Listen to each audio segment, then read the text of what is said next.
Greetings, everyone. Monday night, and this is BMBBH, and I am Kev. And first off, thanks for tuning in. Like the video as you come in. Share it to various social media platforms if you have that kind of access. But also, if it's your first time here or first time at one of these broadcasts, please hit that subscribe button. And coming here week to week really means a lot. Already I see Phil Brad and Longo Savage. How are you guys doing? This one right here is, kind of hits me right in the chest. Um, Listen, and I'm going to give you some brutal honesty tonight. Hopefully, you always felt that I was always giving you guys brutal honesty, and, it's much appreciated. I meaning that I appreciate being able to bring it to you because I don't want to really lie to you guys about the current state of black men and just the value of black men as a collective. And in America it just seems like that there's not too much value to us, or so it seems. So, like I said, as you walk in, please just hit that like button. If you have access to social media platforms, please share the video. And if you are new to the channel, definitely subscribe. And I come weekly with at least 3 broadcasts. I'm also thinking about adding another live broadcast, maybe at a more like time that isn't so graveyard shift, because I do understand during the week that people have jobs they go to, and but doesn't stop them from watching the replay. Pretty content with my viewership, but in order for us to show our full potential, we have to encourage growth. So I mean, listen up. As far as how black men are able to, unite and treat each other and, really find value in ourselves, we're not very good with that. We're not very good with that, and we have some issues, and we're having lines drawn, all in and around the space, and I mean, like, for someone like me with the kind of mindset I have, it's is a range of emotions. We often, whenever we talk about black men being emotional, it always has this negative context to it, which pisses me off because emotions range from anywhere from happy to sad to anger to excitement. Yeah, all that stuff you see on Facebook when you're making a status. Like Kevin is feeling happy or some shit like that, which I don't practice too much, by the way, as far as posting and such. But I don't know, it seems to me that whenever we have these platforms and, these places that we can go to talk to other black men, black people, black women, people we can relate to, it just seems like we mostly squander it. And such as in the case of this space that we call the Black Manosphere, we squander it. We're squandering it. I mean, there's still hope and there's still some type of reconciliation that we can meet, but people are just gonna have to get the idea. Like that's what it is. Seeing that I am a person that created a platform on Facebook where black men could speak their minds and could get together and talk and perhaps maybe come up with solutions, we squandered it. We squandered it completely. And I always, bear some type of resentment. The group itself is going to hit 5 years at the end of April, if it lasts that long, because it's mostly like people doing like these bullshit political posts off these websites that are kind of extremist, and we're getting fact checked quite a bit, but when you make a platform for black men, such as I did, there's so much going against it. So much. So much going against it. Because I don't know, I can just tell by the black men that are in this space that is about the manosphere is about to be squandered. The black manosphere is about to be squandered because, and it's for several reasons. I've said like a lot of things in the way of HNIC complex. You know, which there's guys that want to be at the top of the fucking mountain instead of trying to work cohesively as a unit to solidify something for black men as a collective. You know, people want to be the man. They want to have the image. And, image is something that has been talked about a lot in this space ever since the rise of a certain content creator. And I never knew that one man's popularity could tear us all apart in such a horrible way. So, and I mean, like, it just, I, when I come to platforms and, I will say I wake up each day, I search for a deeper meaning to life.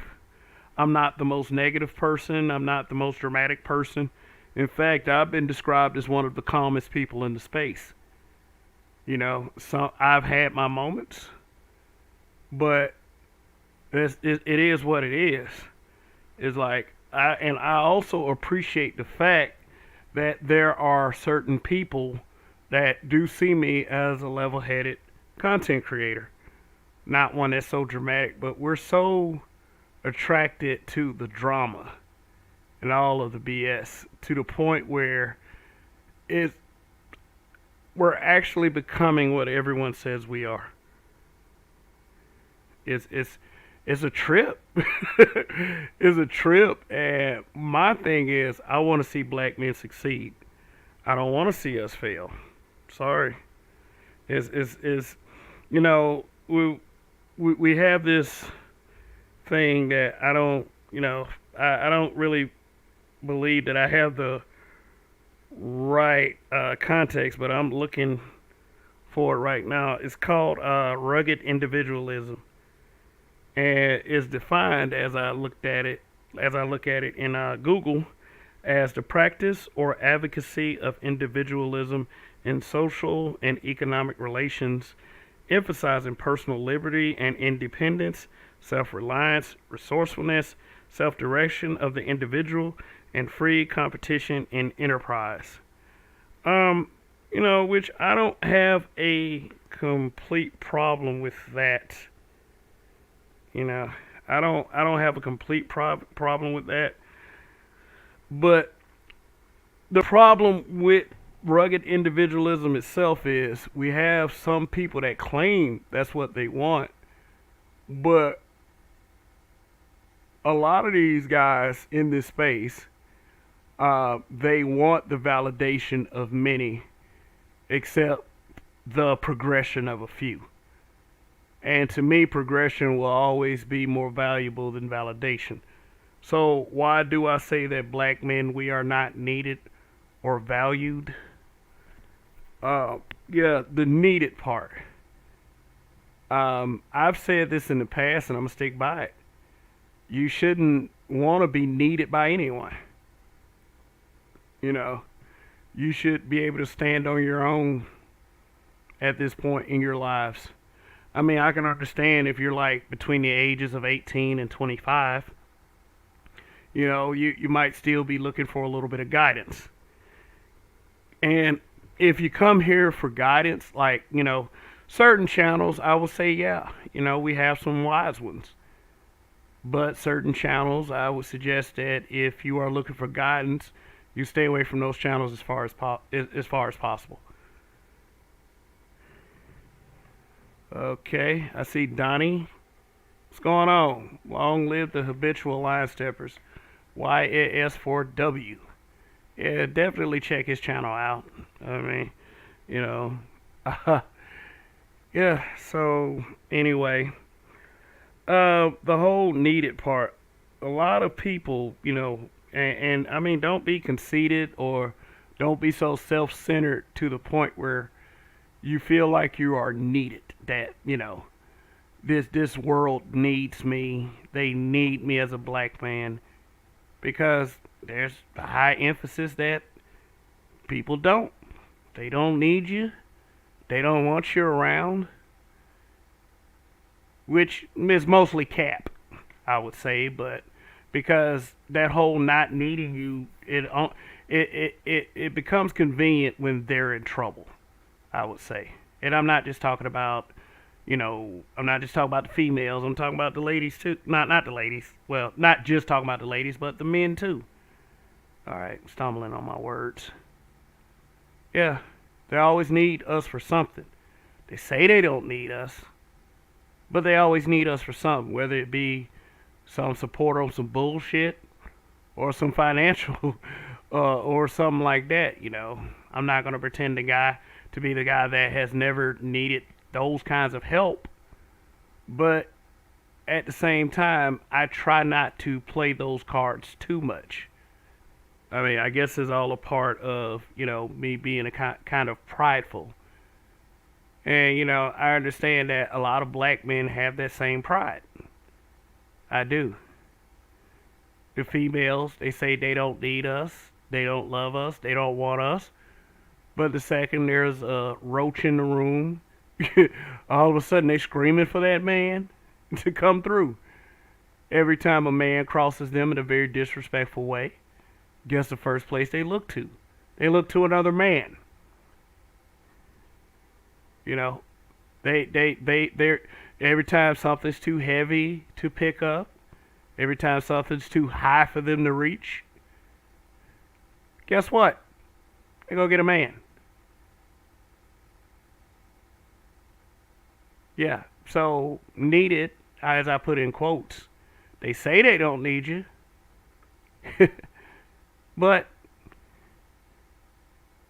in reality, they do. They need you for their dumb narratives. Yes, there is quite a lot of hateful content creators that have made black men the centerpiece of their discussions in the most negative of ways. Say, for instance, this group of women say that they don't need you, but they do need you because it's the meat of their content, the divestment community. Now, if they were truly divestors, black men wouldn't be the subject of their content. Without black men, they wouldn't have any content. Period. Just like as far as social media creators who claim that nonsense. They need us. What the hell else is the divestors gonna do? Well, I mean, how many divestors that you seen actually made content that did not involve black men? How many? Shout out to Petway Boy. What's going on? Thanks for coming through.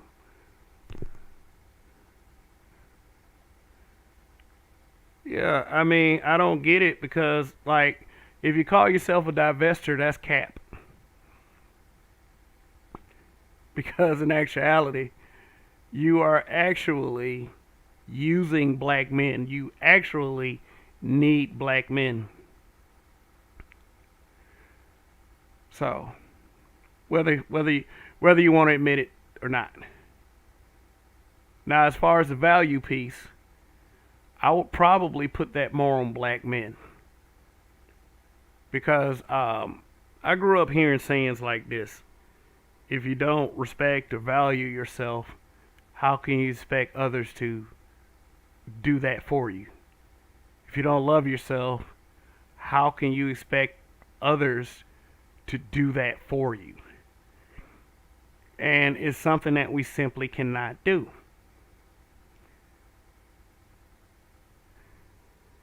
I would say one way to prove it is this. If black men really value black men and black men really wanted to make this space into a black male empowerment space, I'm going to get to your comment in a second, Marco Ross. Thank you for coming through. Then you would support and frequent the black male channels, especially the ones that's trying to tell you black men that there's a certain amount of crap that you don't have to take. But let me read this. Marco Ross, he says, I'm kind of new to this space. When I heard about divesting, it really shocked me that that's a real thing. It really isn't a real thing. It really isn't a real thing because, like, a lot of those females, I ain't gonna get to, I'm trying not to curse too much, not yet at least.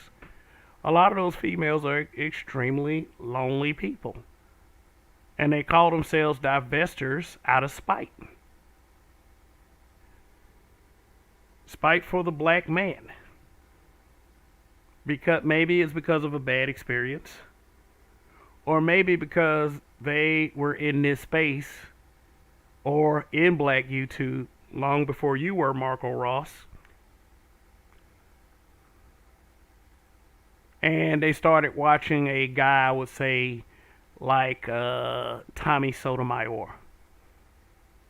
Now, one thing that really does kind of get under my skin is a lot of these females that be in these spaces being messy and causing division, every black man in their life could have loved them, supported them, protected them, giving their all just to make sure that they had a better life.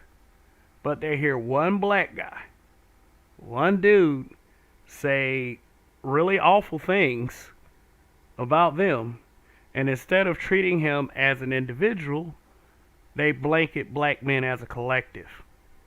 Now, there is a couple of reasons why that goes on. Number one, hurt feelings. And I mean, like, these are the reasons I'm giving, it's not limited to that. And another reason is divide and conquer. If we treat black men poorly enough, then because of this guy, then they'll go after that guy just to shut him up.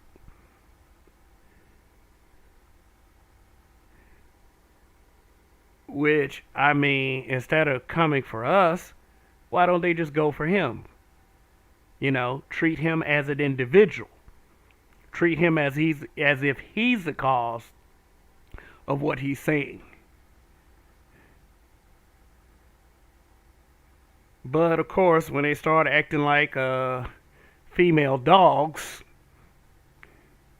and a black man checks them, then all of a sudden, that guy becomes the leader of black men. And what I would like to say is that yes, while it is unfair, life isn't fair, but it's still unfair. And all of us have a chance to be fair about this stuff. We do. And that's myself included. Now, if I would say, let me make an example. If a Tanya TKO says some BS like black men ain't ish, then the way I look at it is what in the world is wrong with Tanya TKO? But the sickest part about that is when you start looking at the live chats when these women are talking. When those like her are talking, and then you find out that so many share that same sentiment. Even more so, there's not too many railing against what these female dogs are saying. Which is the sad part. Because you always got black men that have no problem, and this has always been the case, have no problem going after other black men for saying horrible things about black women. We always had those guys. Now,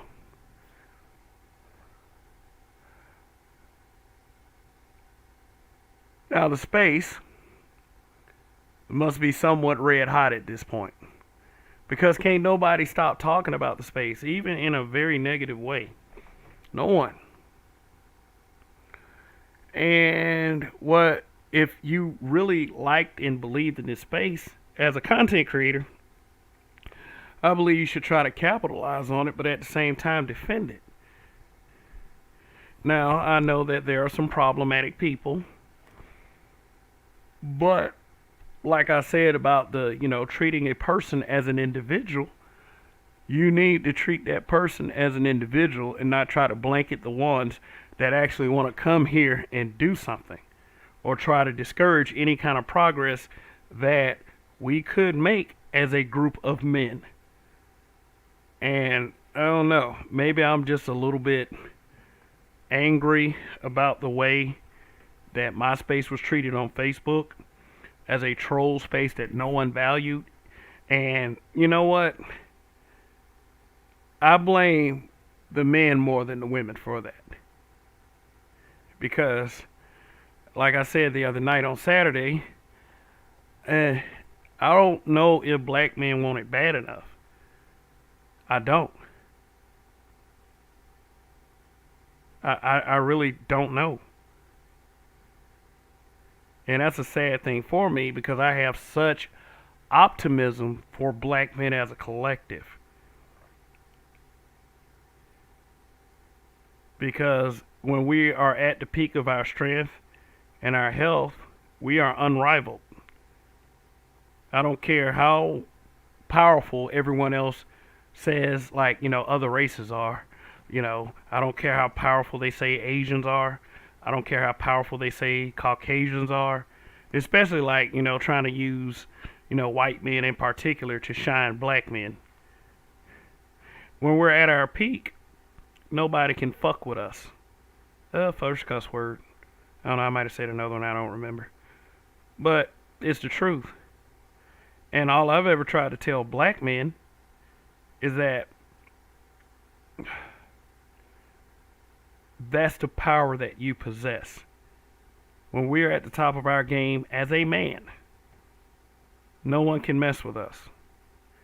And there are certain individuals that are within this space that will have you believe otherwise.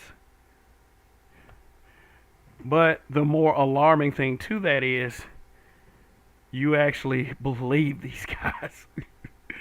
You believe these guys who have been weak in their lives, who didn't have such great fortune and, great accountability, I would say, that will come here and project it on black men as a collective.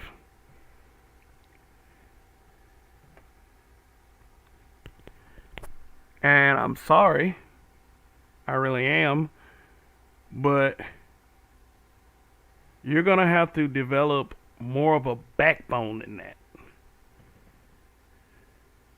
And it's not hard. It's not hard. You're just going to have to take some certain steps. Like, with my mentality, I had to grow up in it. I had to, just kind of look at everyone who tried to denigrate me, down me. I had to kind of look at them as powerless. Powerless to do it to me, at least. Give it, like, they can have the power to do it to others all they want, if those people allow that to happen. But me, when I was younger, I would say it used to kind of, I used to show the vulnerabilities that I had. It used to kind of like, I would say, hurt my feelings.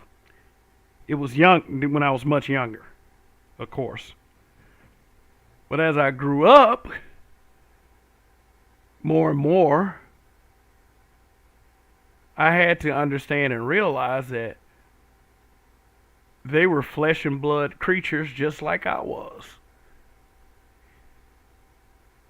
You know, these guys weren't like, it weren't like these guys were Superman and Spider-Man going on around here. They had special powers, special abilities, that they were just the man, and they were so much and I was so little. I had to stop that stuff. I had to stop it,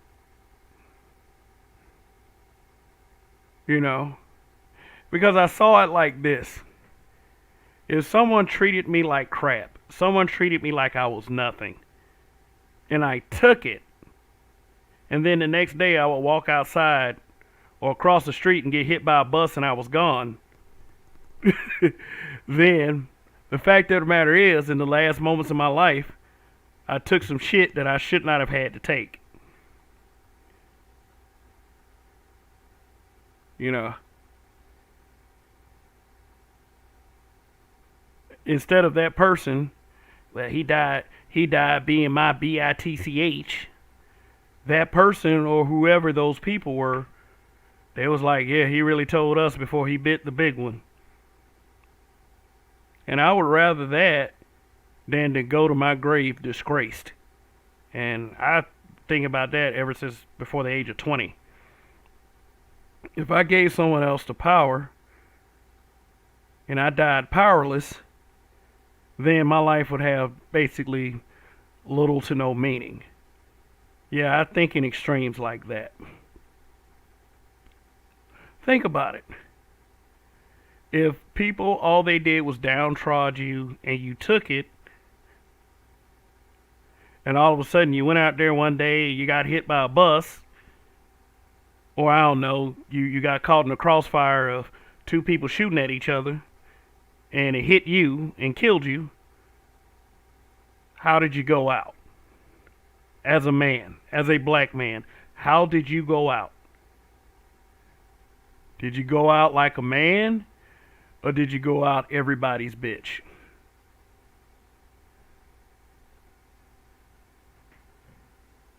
I'm going out like a man. Whether it be tomorrow, whether it be a few years from now, whether it be a few minutes from now. I don't know about you guys, but definitely that is the plan for me. See, you have to value yourself whether you're not valued or not. Whether you're valued or not valued. Yeah, I should have said that. You have to understand that if you don't mean anything to anyone else, you definitely can mean something to yourself. And that's just not for the males that watch, that's for the females as well.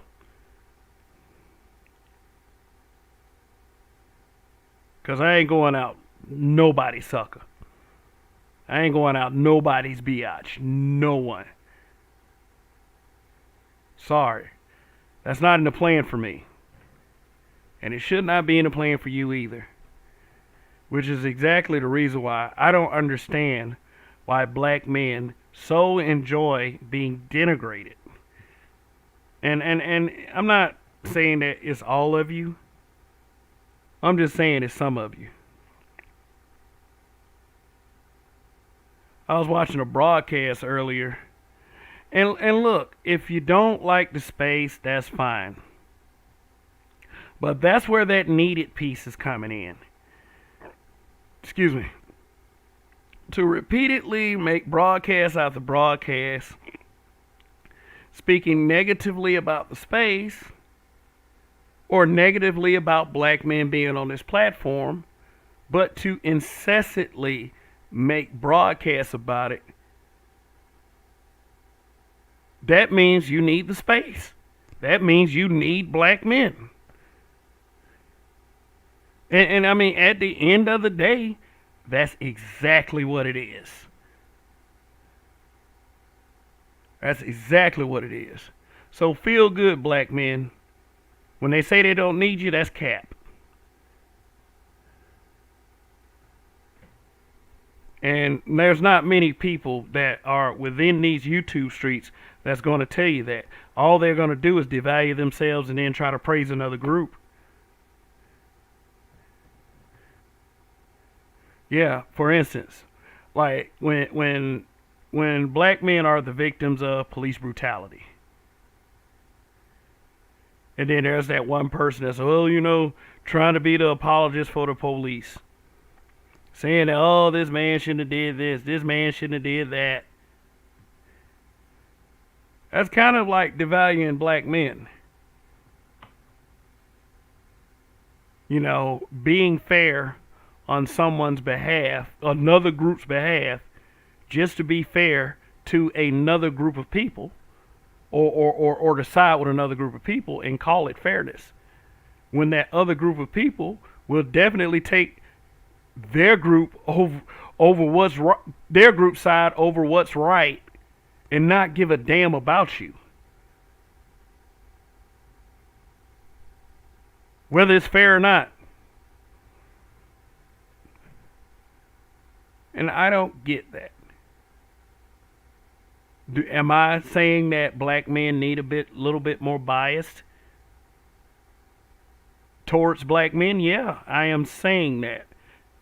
I'm not saying it just because every other group does it. I'm saying it because that's exactly what we need to do. As I've said in the past, we need to fortify this space so it can become something worthwhile. No matter if you like what certain content creators are saying or not. And look, let me give you a bit of inspiration. If you don't like the way things are going, you have the freedom to create a space of your own. It's the party concept with me. If people aren't inviting me to their party, I create my own party. I've done that. And and the results turned out pretty good. But you don't need people coming in and trying to mess that up for you.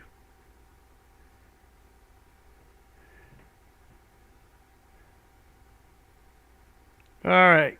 Raining woman. Yay. What's going on? We got Mr. Carbon Master. That's why I don't believe in saving these bitches. Marco Ross. We need a cultural rites of passage for men like the old days. RPM. What's good, fam? What's going on? All of you, thanks for tuning in. And please get those likes up. Please get those likes up.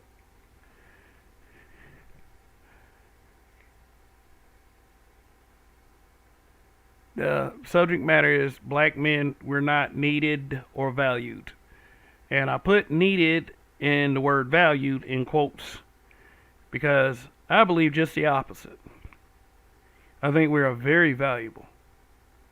We're very valuable because we've always been valuable to this society. No matter, say for if the sisterhood saying that, oh, don't nobody want black men, that's cap, that's BS. If we're trendsetters. We're trendsetters.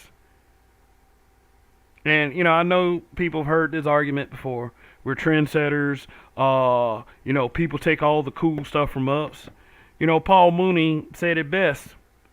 Everybody want to be a nigga, but don't nobody want to be a nigga. Everybody wants to pull everything that is cool from us and apply it to their own lives. To apply it to their group. That's why you got so many white kids that listen to rap music. Because they think it's the coolest shit in the world. And we as black men started that. But again,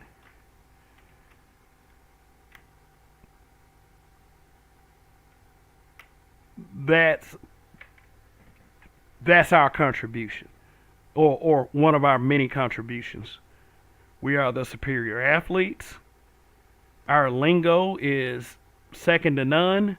Even though, sometimes, we be on that goofy Ebonic shit. Even with that, there are people in their cool times that want to be just like that.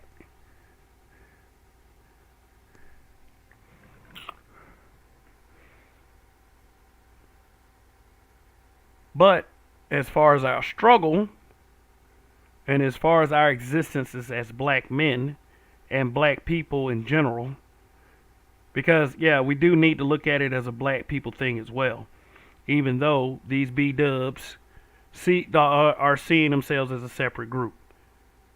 And that is nonsense.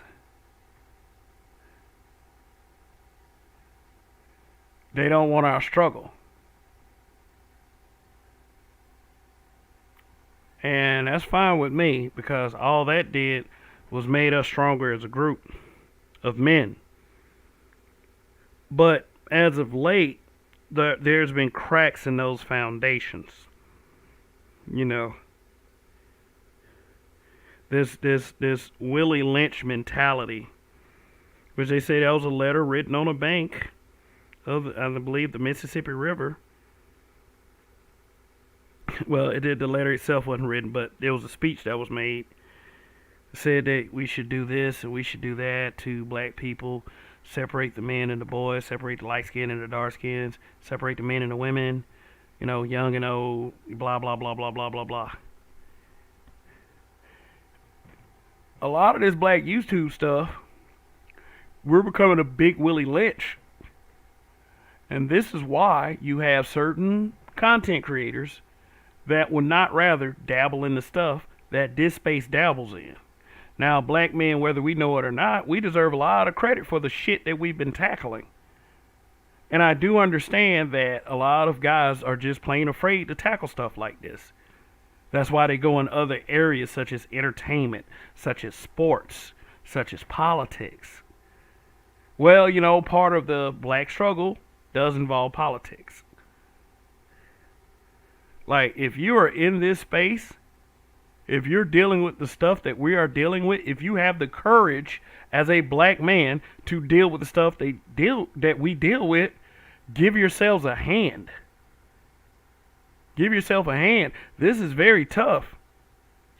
And, let me use an example of Minister Jab. You can very well put yourself in some kind of danger because of it. It takes a lot to come up here. Yeah, I know it does for me. Let me tell you what my initial goal was for coming to this space. To report on news that, that contained the issues that affected us the most, and to basically mess with simps. Because I don't understand these simps, man. Being a simp never made sense to me. I have to protect these females. They got a lot of protection. Believe it or not. The reason why a lot of them get themselves in a lot of stuff is because of the fact that they're in horrible relationships. Now, I'm not going to go into relationships, I ain't trying to save now. All I'm saying is, a lot of this stuff that these 304s and these B-dubs be talking about, a lot of these difficulties they have is of their own making. It is. Because a lot of these things, these bad things that happen to them, happen within the confines of a relationship. It's places where black men as a group can't protect you. And even if we could protect you, would we want to based on your current attitude? And the way y'all protect all this effery. I mean, like a lot of us, I can say this, a lot of us as black men don't want that effery to represent us. We don't want it to represent us. We don't. All this ratchet drama, we don't want that stuff to represent us.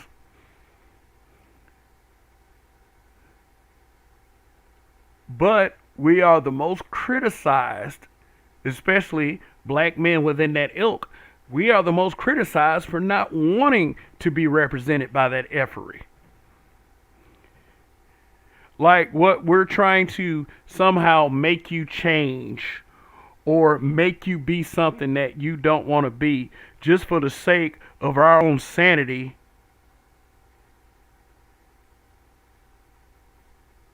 and our own representation. I know I don't want to be represented by an effed up look or an effed up or an effed up way of life. And that's what brought many to the space to deal with the stuff that we deal with because everything had been so effed up and been so jacked up. And a lot of us have children at this point. I mean, for the single men with no kids, I mean, hey, I always say do not have a kid with someone that you are not sure about or because the poontang is good. But some of us get caught up like that anyway.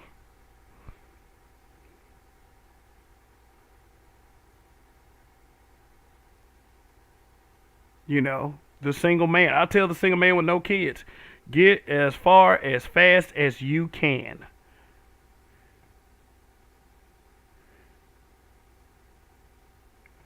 Because I was telling someone in a super chat earlier, well, yesterday, that was yesterday, that, you know, because they do this little old ninja thing. Yeah, I'm finna start getting a little bit more PG-13 in a little bit. They love coming down on the older generation of men. The older generation of men contain your fathers, your grandfathers, your uncles, probably older brothers in a lot of cases. And I told this particular content creator this. And he agreed, but he put it back around to his narrative. You know, a lot of these people be saying this, thinking I be saying stuff, you know, just to, you know, agree with them. No, actually, I was kind of disagreeing. What I told this particular content creator was, the younger black men are more privy to information in this day and age than the older crowd was. The reason why a lot of older black men did not get as far as they could have, and the younger black men are getting far and they're making all this money and, you know, doing well for themselves is because the information is available to them. The information wasn't necessarily available to our fathers and our grandfathers and our great grandfathers. And the fact of the matter is, I get so sick of men, younger men, who have made it and have done well for themselves, faulting the older generation for that.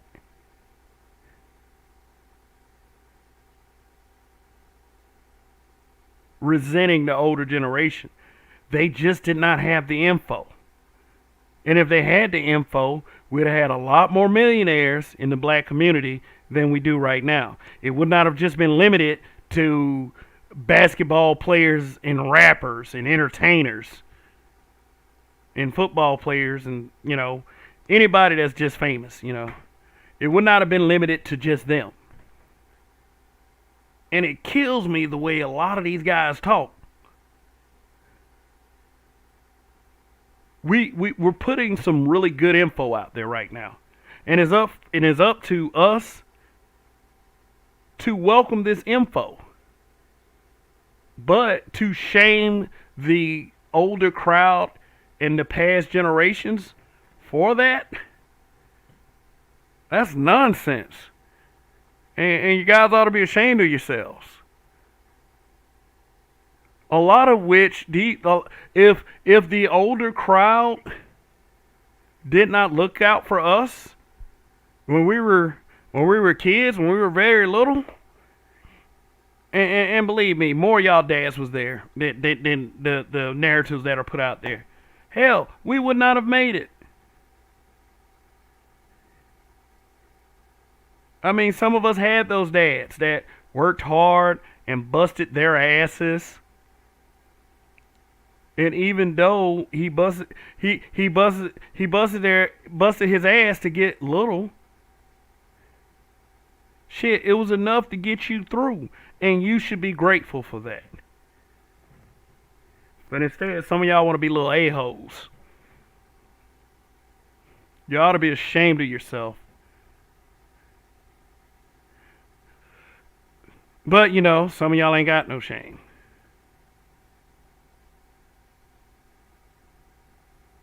So anyway, let me look at some of these comments.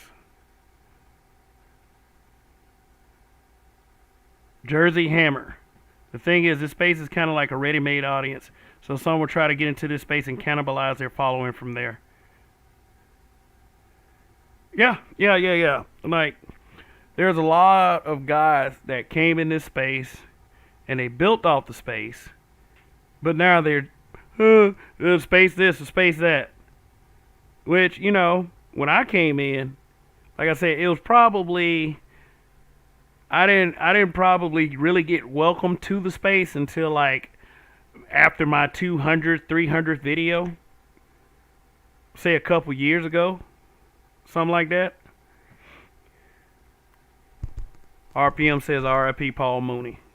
Yeah, Paul Mooney was the real comedic genius behind a lot of these famous comedians. But then again, everybody want to be a nigga, but no one want to be a nigga. And Marco Ross, thank you for the super sticker. Really appreciating the support and love you guys give me. Every time that happens. Super chat, super stickers, cash apps, and such. Wonder, do you value yourself as a black man? Do you value yourself? Or are you waiting for some old biatch to validate you for you? Yeah, like I can't stand when I'm in these chats and I see a lot of dudes just downtrodden black men as a group. We'll go in some of these, I would say, anti-black manosphere chats and start just crapping on black men as a collective. Or just having all these criticisms without any kind of direction. But, when you look in, and, I watch a lot of people from the clouds. When you look in at the more, the channels run by basically misandrist, they be in those chats bankhead bouncing, trying to splain and soft talk those women. Trying to actually debate them. But see, the whole point of me saying this is a lot of these dudes would rather tune in to those people than to tune in to a black man that's telling them that, no, bro, you ain't got to take this. And, that's okay with me. That's okay with me. It kind of separates the man from the boys. The real ones from the simps. Shout out the LAR movement. I was in his chat earlier. And, I was just saying, like, he had this broadcast, I may put it in my community tab after this broadcast. He said, it has the black manosphere become two-faced. He's bringing up some pretty good points.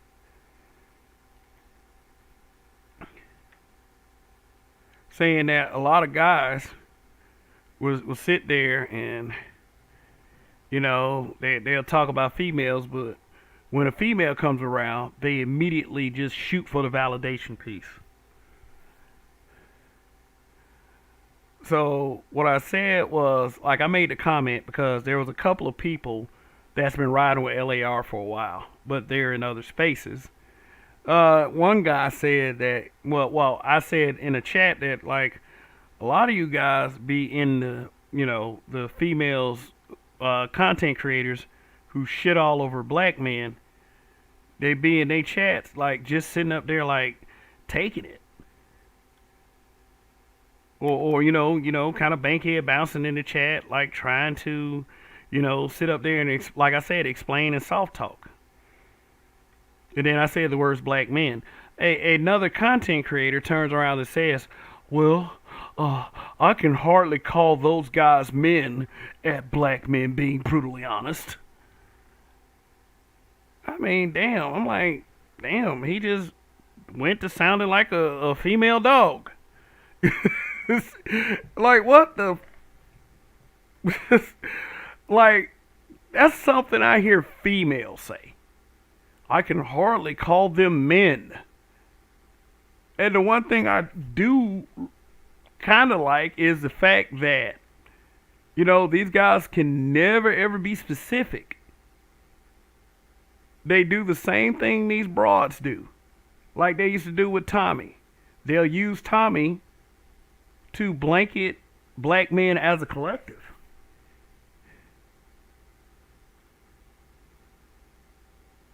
I can and then turn around from those same kind of females, them misandrous, those so-called divestors,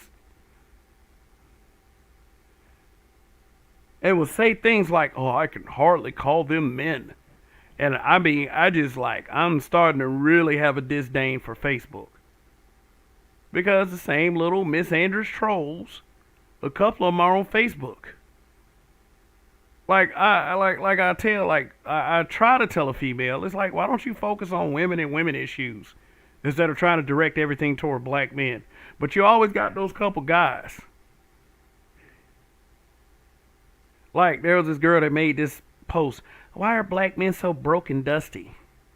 And then a guy, and then a black man, he's gonna answer the post, because we're weak. It's like, huh? And I mean, it was dead ass serious about it too. I'm sitting up there like, man, look, this is why a lot of you guys get called simps. Soft talking misandrist. And I'm not saying you should just hop on every misandrist you see, every divester you see. Start, doing this thing that everybody says we do, it bash black women. I'm not saying any of that. But what I'm saying is, don't act like you ain't got no motherfucking sense. That might just earn me the yellow dollar sign right there. Let's see. Oh, man.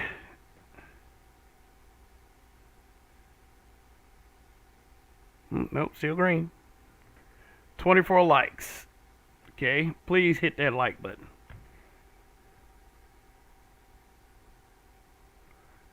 Oh, the Roger Report saying the most important phrase in black YouTube, and in social media. Long live the habitual line steppers. Long live, brother. And Mr. Yes, female dog is a B word. What I'm trying to do, I'm trying to practice cleaning up my language a little bit because, up until now I've been very crass. I've been slanging profanity. I mean, for real, I've been cursing since the second grade. Oh, is it the third grade? Still, that's pretty early.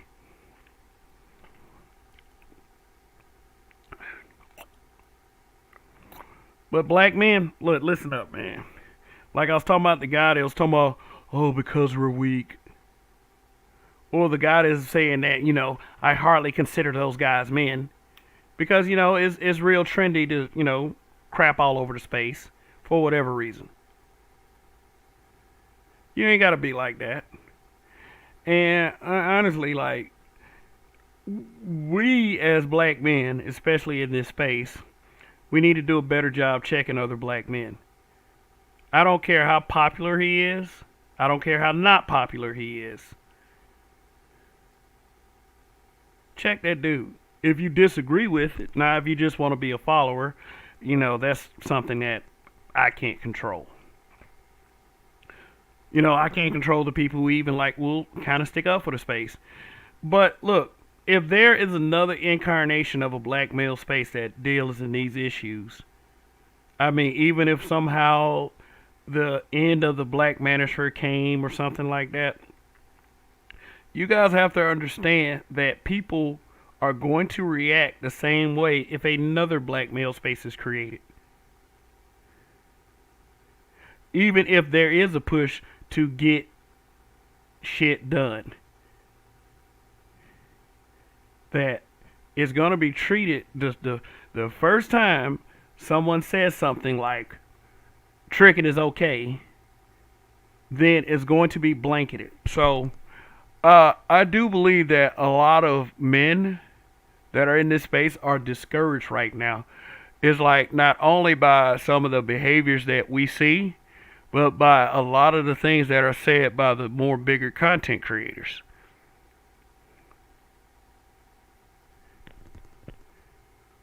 And like that could be anywhere from sensible to weak. Sensible part meaning that, look, I don't want to associate myself with any crazy nonsense, which that's perfectly okay to do. You don't have to associate yourself with anything that you don't agree with.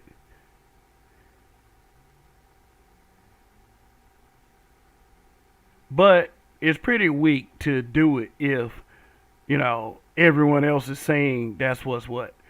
It's because a lot of times I hear people that have issues with this space, they'll repeat the same things that other people are saying, but they can't even explain it.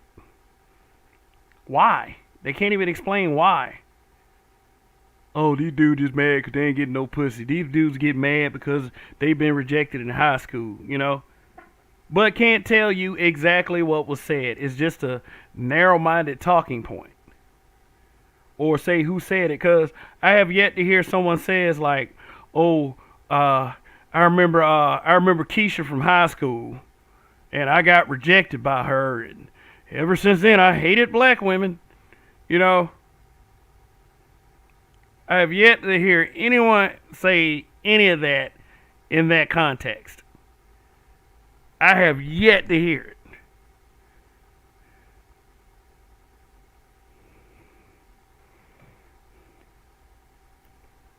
I have yet to hear a guy say, "Well, I ain't getting no pussy, so I'm mad at women because I've been having this super long dry season." I have yet to hear anyone say that in such a context that would suggest that, which means that you guys are just talking. Now, with the whole Pookie versus educated lame narrative that you guys are trying to push, look, I don't care. I've already explained what I thought a Pookie was. And the idea that a black man is lame because he's educated just sickens me. It just plain flat out sickens me. But if you are a supporter of more dramatic effery based content, then you really don't have two legs to stand on. There's this thing called being proactive. If you don't like what's going on, you gotta do one or two things. Frequent the content that you feel like is doing you some actual good and shutting the fuck up. Or you can actually be the change that the space needs. Instead of acting like a female dog about it, you can get up off your honchos and do something about it. Like I made the suggestion earlier.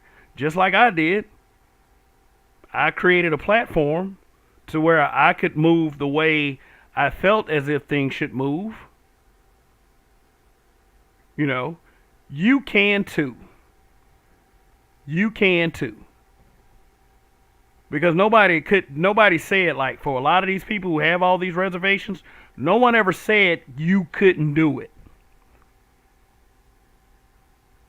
Or, this one right here, no one ever said you had to side with a certain way of doing things. No one ever said, and even if they did approach you with that, you always have the choice to be your own person.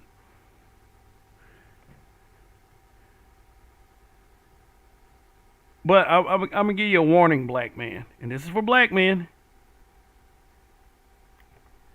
Being your own person is going to be a lot harder. being in your own lane, that's going to be a lot tougher. I am a person that has just dealt with more adverse situations, so it's a little easier for me to come up here and to be my own person, not to sign up with the quote unquote narratives that you say that we're pushing in this space. I could easily have made a broadcast today talking about niggas complaining about suits. Suits! You let something like wearing a suit, I'm trying my best not to curse. So, I'm like, today, just today, am I really seeing this? Am I really seeing people complain about suits? Wearing suits? Wow, I mean, like, damn, like, shit, if I knew it was that easy, hell, I would probably do more bullshit broadcasts.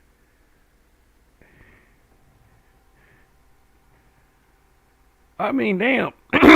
I do the broadcast that I feel in my heart is right. And it's for a specific taste. I look at my analytics. I have more of a middle-aged to older crowd watching me, which really tells me that the whole old niggas gotta go thing is actually working. I do believe, like, when people say that kind of thing, and I did say on another broadcast in the chat that I will be addressing the old nigga thing tonight. You're getting it, like, it could be getting in my way. Talking about old niggas.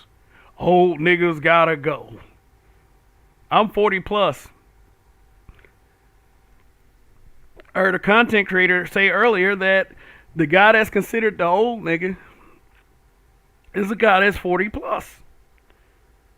So when you say stuff like old niggas gotta go, and this is not specific to one content creator because that sentiment is spreading. When you say old niggas gotta go, you kind of putting that shit in my direction. Yeah. It's not gonna be very long before I'm 50.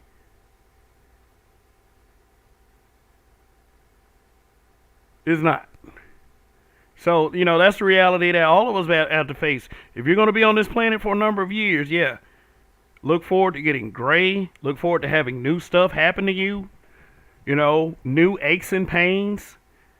Even though, I don't know, I get a little inflammation in my ankle. But, that doesn't affect me too much. But, yeah, you're going to have to come around that corner sooner or later.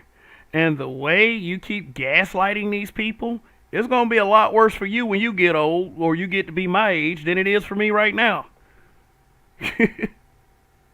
I'm sure. I mean, hell, when I was younger, I felt a certain way about older men that used to bring up things like racism to me. Because I actually told an older man, I don't want to hear all that. Them times over with. I mean, don't come to me with that. I was saying that as a young guy.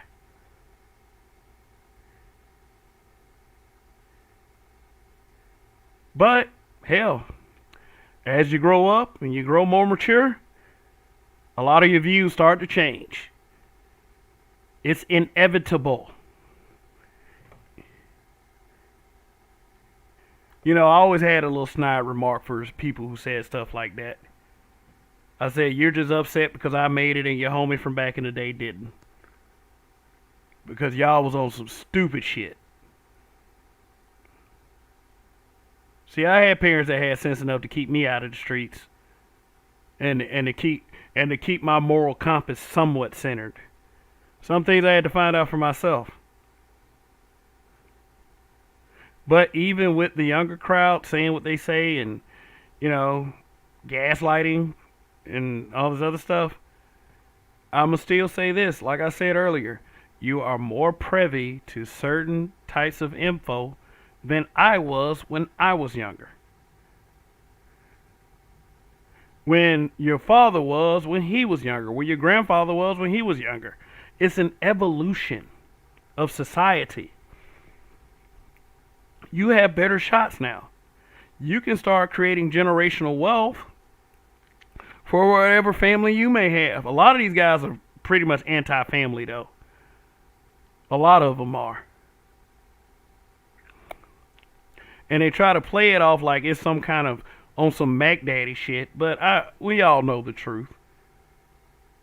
There's just not a woman that's willing to put up with your dumb ass.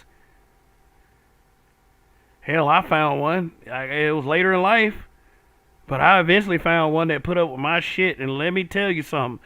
A lot of days, I am no day at the picnic at all. But she ain't either. But that's a part of the relationship dynamic that is too hard for some of you. I'm not saying go out there and get married. You don't have to do what I did. But the mere fact that you try to come to me with the nonsense says a lot. Maybe you have given up. Maybe you don't value yourselves like that. Maybe you set your expectations too high, like a lot of these females, and then end up hitting the wall before, before you can find someone. Now, big ups to the brothers that's concentrating on improving themselves and making themselves better. But you also understand there's a lonely road out there. If you're content with just swimming in your money and, smashing these broads, then hey, more power to that. That's life is, certain type lifestyles aren't for everyone. But don't criticize the ones that is pushing for stuff like this. You don't have to be on board with it. You don't. But to tear another man down for wanting to be on board, now come on, you're wasting your fucking time. Fuck. Shoot. Talk about guys who want to fix the community. You know why a lot of you guys want to fix the community, as you say? Because we don't want to have to arm up and start killing your troublemaking ass kids who bring it to us. Yeah, I mean, I want young black men to make it. I want young black women to make it. But that's not going to happen if there are certain mindsets that we have to change. Shoot. Certain mindsets are just going to have to change, and somebody's going to have to be strong enough to say it and do it. So, a lot of, I had to tell people, in a certain chat earlier. I was in several chats today.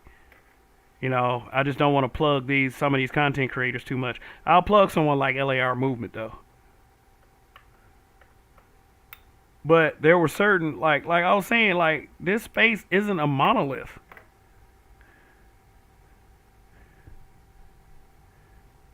This space is not a monolith. Everybody doesn't think the same. But for some reason, you act like everyone does. Afro Truth TV, Hurry Up and Buy, Jamil Sora, Hybrid Catastrophic Impact X83rd Power. What is up? Thanks for stopping through. Everybody doesn't think the same. When you think of the space, when you think of the words Black Manosphere, you're gonna have to start thinking of guys as individuals. There are certain individuals that make up the collective of the space.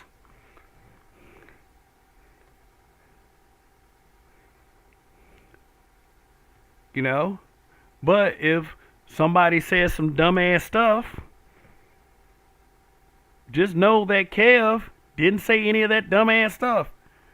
If Kev says something that's pretty dumb, then that's Kev saying it. Don't hold anyone else accountable for what I said. Hold me accountable. And this is something that needs to start being practiced.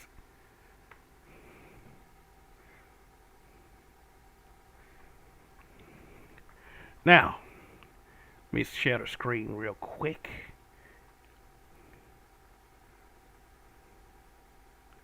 Oh, okay. I saw something in here. Now, let me see. Let me make sure that.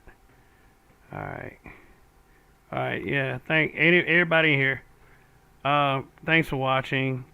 King of Kadesh, change in the law won't increase marriages. A change in attitudes and more knowledgeable would be a start. Exactly. I was alluding to that. But thanks for the clarity, King of Kadesh. Red Planet Photography. Ooh, Red Planet Photography.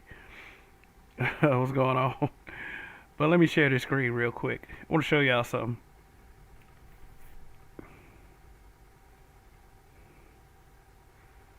And I'm gonna call this out. I'm calling it out. I'm gonna call somebody, and I'm gonna call this out too. Okay, like a lot of the attitude, and a lot of attitude is in the space. And I'm gonna have to say this. A lot of attitudes toward the space was because of this list right here. A lot of people that a lot of people feel like they should be on this list are not on this list. And that's that. I don't know everyone. I don't know every single content creator that considers themselves Black Manosphere.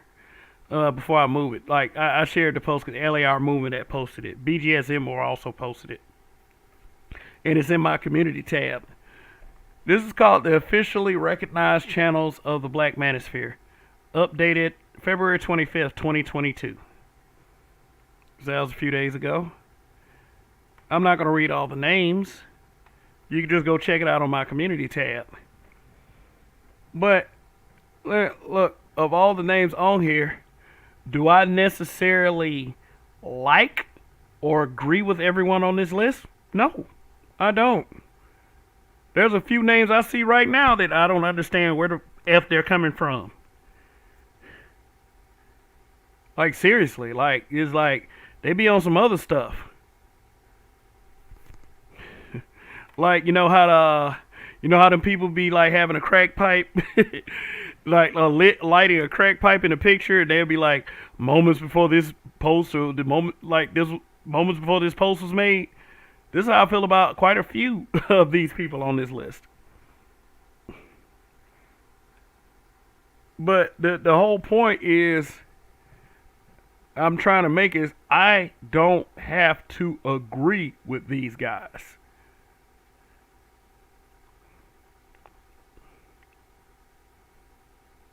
I don't have to co-sign with anything that they say. Period.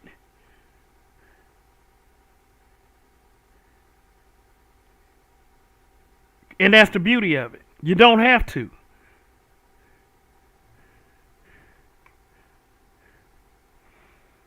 A lot of people don't understand why there are a couple female channels on here. And I'm sorry to say, if you as the space, and the space is pretty much the audience, as well as the content creators. If you embrace these people, they're likely going to end up on this list. A couple names jump out, as great channels, such as the Black Brain Trust, Art New Style TV, Mediocre Tutorials and Reviews. Yeah, this man creating a picture album with Kevin Samuels now. Ronald Neal, Iko Giamine. But like I said, I ain't gonna call out all these names. And I ain't gonna lie to you, I don't watch every one of these guys. I haven't seen Super Triz in a long time. Maybe he got some other stuff going on, which is perfectly understandable. A lot of these guys got, in fact, most of these guys, if not 90 to 95% of them, have lives outside of YouTube.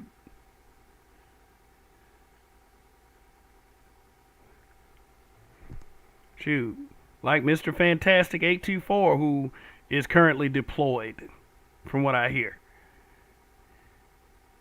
Military man.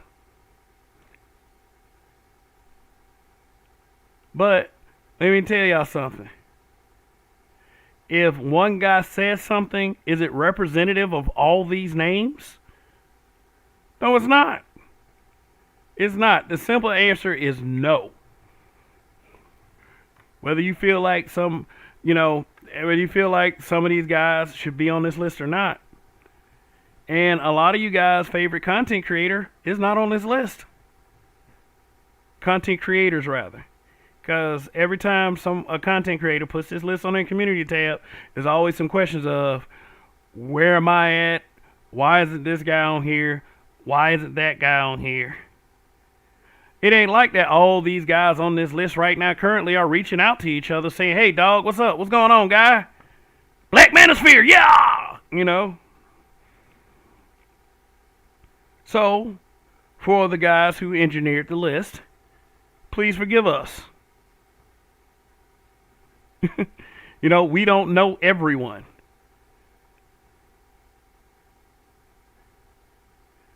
But a lot of guys have gone on tangents because of this list. In their videos, especially. So, tell us how you really feel. Tell me how you really feel. But that's enough of that.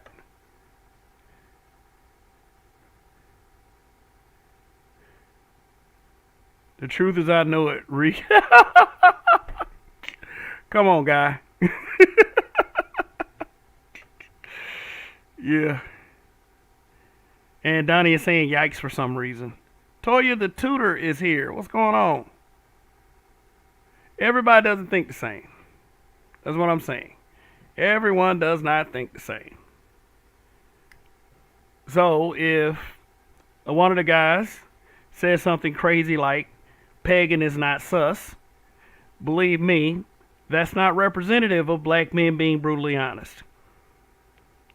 Because I really hate when people say stuff like, you guys over there are saying stuff like men should get pegged and stuff. And like, no, man, shut up. God. Shut the ooh. Yeah. But look, guys. Look. Treat me as an individual is all I'm saying at the end of the day. Treat me as an individual. I'm not saying that you should have a set of pom-poms in your hand talking about some rah rah, shish boom bah, Black Manosphere. I'm not saying that. But it's only fair. You have an opportunity to be fair. Treat us all as individuals. Is really what I'm saying at the end of the day. And what I'm really saying at the end of the day is like a lot of those guys on that list are just fucking nuts. Like, come on. I don't blame a lot of the stuff that's being said. But don't let that devalue your belief in black men. Although we have a huge problem with that.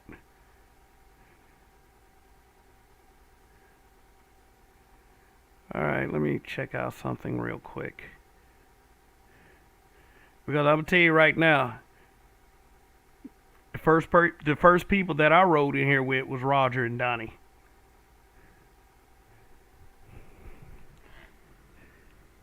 Those are the first people I rode in with. And the only things that I ever thought about was, the growth of the habitual line steppers. I don't consider myself a user of this space, as in using in a negative way. Using the space to build and then turning one's back on the space. Now, as far as the space turning its back on me, that might be a different story, but that will happen before I turn my back on the space. But at the same time, I would like the respect of being treated as an individual black man. Or you also have this option as a habitual line stepper.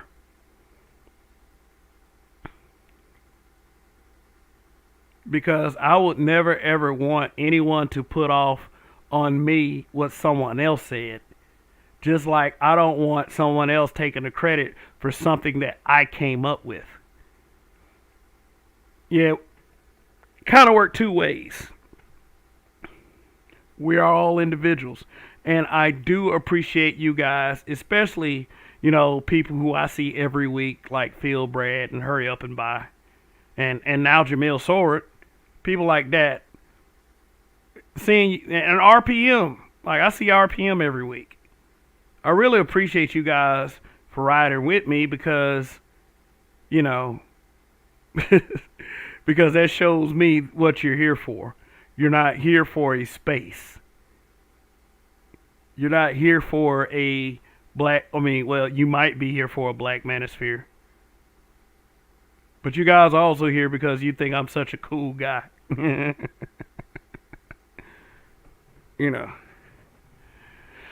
Okay, so again, the topic is black men, we're not needed or valued, brutal honesty. Let me tell y'all something real quick. I'm not intimidated by bigger content creators.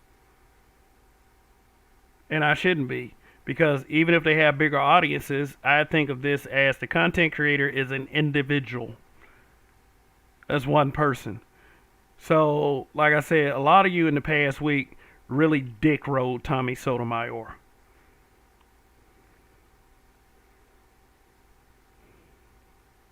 The difference between that guy that punched Tommy Sotomayor in the face that time and me is if I punch him in the face, I'm going to stand there. Wait for him to get up. Just to see if he's going to do something. And from the behaviors I see when he gets around men, I seriously doubt it. And I ain't gonna lie, I used to watch Tommy. But I didn't watch Tommy was like thinking like, oh my God, one day I'm gonna be on YouTube just like Tommy when I grow up. Shit, fuck all that. Like I said, I came up here, I came up here to report on news stories that are in line with the issues facing our community. And to pick on some racists too, because I used to make I made quite a few videos messing with racist white folks. These same people that sit up there and criticize the space, and criticize is a very specific word. Shit on the space is more like it. I never saw any of those people or a lot of black people collect on post, like in the comment section of when I would go at, what I thought was racist within whites. I never saw a bunch of black people in those comment sections going at racists because they love to say, well, why you got that energy for white folks like that? I got that energy. But when I'm in that situation, when I'm messing with them people, where are you guys? Now, to be fair, my channel's much bigger than what it was back then. I probably would have more people right now if I were to go back into messing with racists, which, it's been mostly Karen type stuff that's been happening. You guys will probably show up to those comment sections. I don't know if you will actually sit there and have the tenacity to go back and forth with white racists like that. Because, there are just better things to do.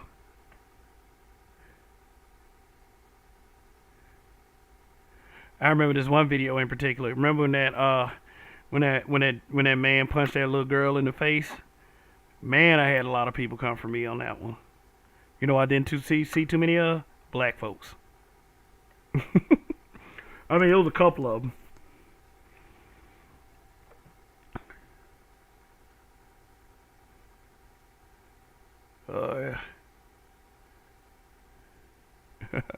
Raven Knight, Ride or Die, Habitual Line Steppers for Life. Blu-ray, what's going on? Hybrid Catastrophic Impact X83 Power. News, he said news minus WS. I say news without the WS. Rogue's son. What's going on? Where the heck have you been? Rogan's is like one of my favorites, man. Well, I mean, whether he knows it or not, he's one of my favorites to ever come here. I remember when he first come around. He was Rogish the Build Monger. Indigenous TV, what's going on? What's going on? See? Look at that. See, look at that. I have a huge amount of appreciation for people who show up every week. A huge amount of appreciation for you guys. Graveyard Shift checking in. Let me drop this link. Anyone who wants to come up, you have any thoughts that you would like to share, or if you want to come up and have a chat, let's do this. But if not, I'll probably go on for till like a minute or hour and 45 minutes, and then I'll just kill this broadcast because it just I'm just seeing some funny stuff in this space, and just the things that we gravitate towards, and a lot of us, and my issue is that we gravitate toward the devaluement of black men, and it's just a really sad thing for me to see.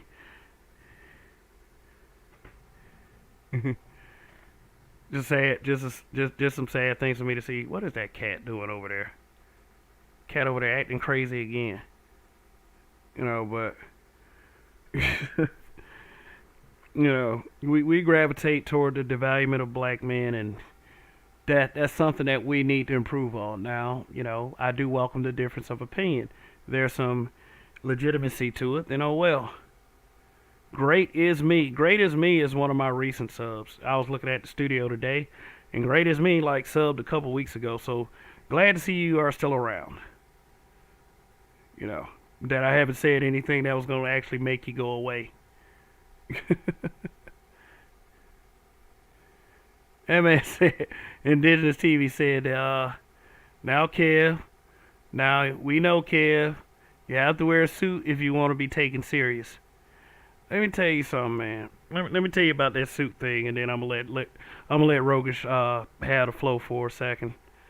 Look, when my mother passed last year, my best friend from elementary school and college, because we weren't at the same high school, he came to my mom's funeral in a sweatshirt and jeans. Now, the point to me saying is, did I care that he came to my mom's funeral in a sweatshirt and jeans? Hell no, it wasn't my focal point. I was saying goodbye to my mother. I didn't care. Shoot. I mean, I don't know. We used to have a saying that said clothes make the man. I guess that has changed in 2022. So, yeah. Roger Report still in the building. Truth as I know it. On my old channel, I made the best anti-racist white boy videos in Black Manosphere history. The best by far. It was too sophisticated for most people, too taboo. Hell, man. You say on your old channel, is that channel gone? Because I would certainly like some links. Shoot, I'll watch them. I love to mess with racists. Like, seriously. Well, what up, Rogish son? What's going on? Respect to the weekend warrior. Peace, cuz. Respect to Rogish son. Long live the Bishop Lion Stubble. Long live. So Yeah, what's going on, man? What are your thoughts, man? Because I've been watching your videos as of late, and is you it seems as if you come to a couple of realizations. yeah, yeah. The one of the first realizations is that once the wave hit the space wasn't prepared for it, and the integrity of it is actually being eroded due to popularity, which in turn makes me think about the whole educated lame thing. You know what I'm saying? It's like, all right, look, what was the early integrity of the space for? And if it's not going to maintain that, then there has to be something higher that's being offered. But if not, then that means that people are going to fall right into the same bullshit cycle routines that they was complaining about for the last 15 years. What do cats want? Yeah, yeah, and I get that. You know, a lack of evolution. You know, and the presence of stagnation is not something that we would ever want. You know, because you know we want us to grow and evolve, and we want to get past certain things in order to actually have tangible progress. But um, one thing you got to understand is that there are just some people that are just stuck, and they're stuck in a very ignorant way, and uh, you know it's really hurting people's viewpoints. It really is, and Well, when it comes to the viewpoints, what is the purpose for the viewpoints? Is it primarily for debate, or is people trying to achieve an understanding? Because it seems like the debate done took over, the precedent for building.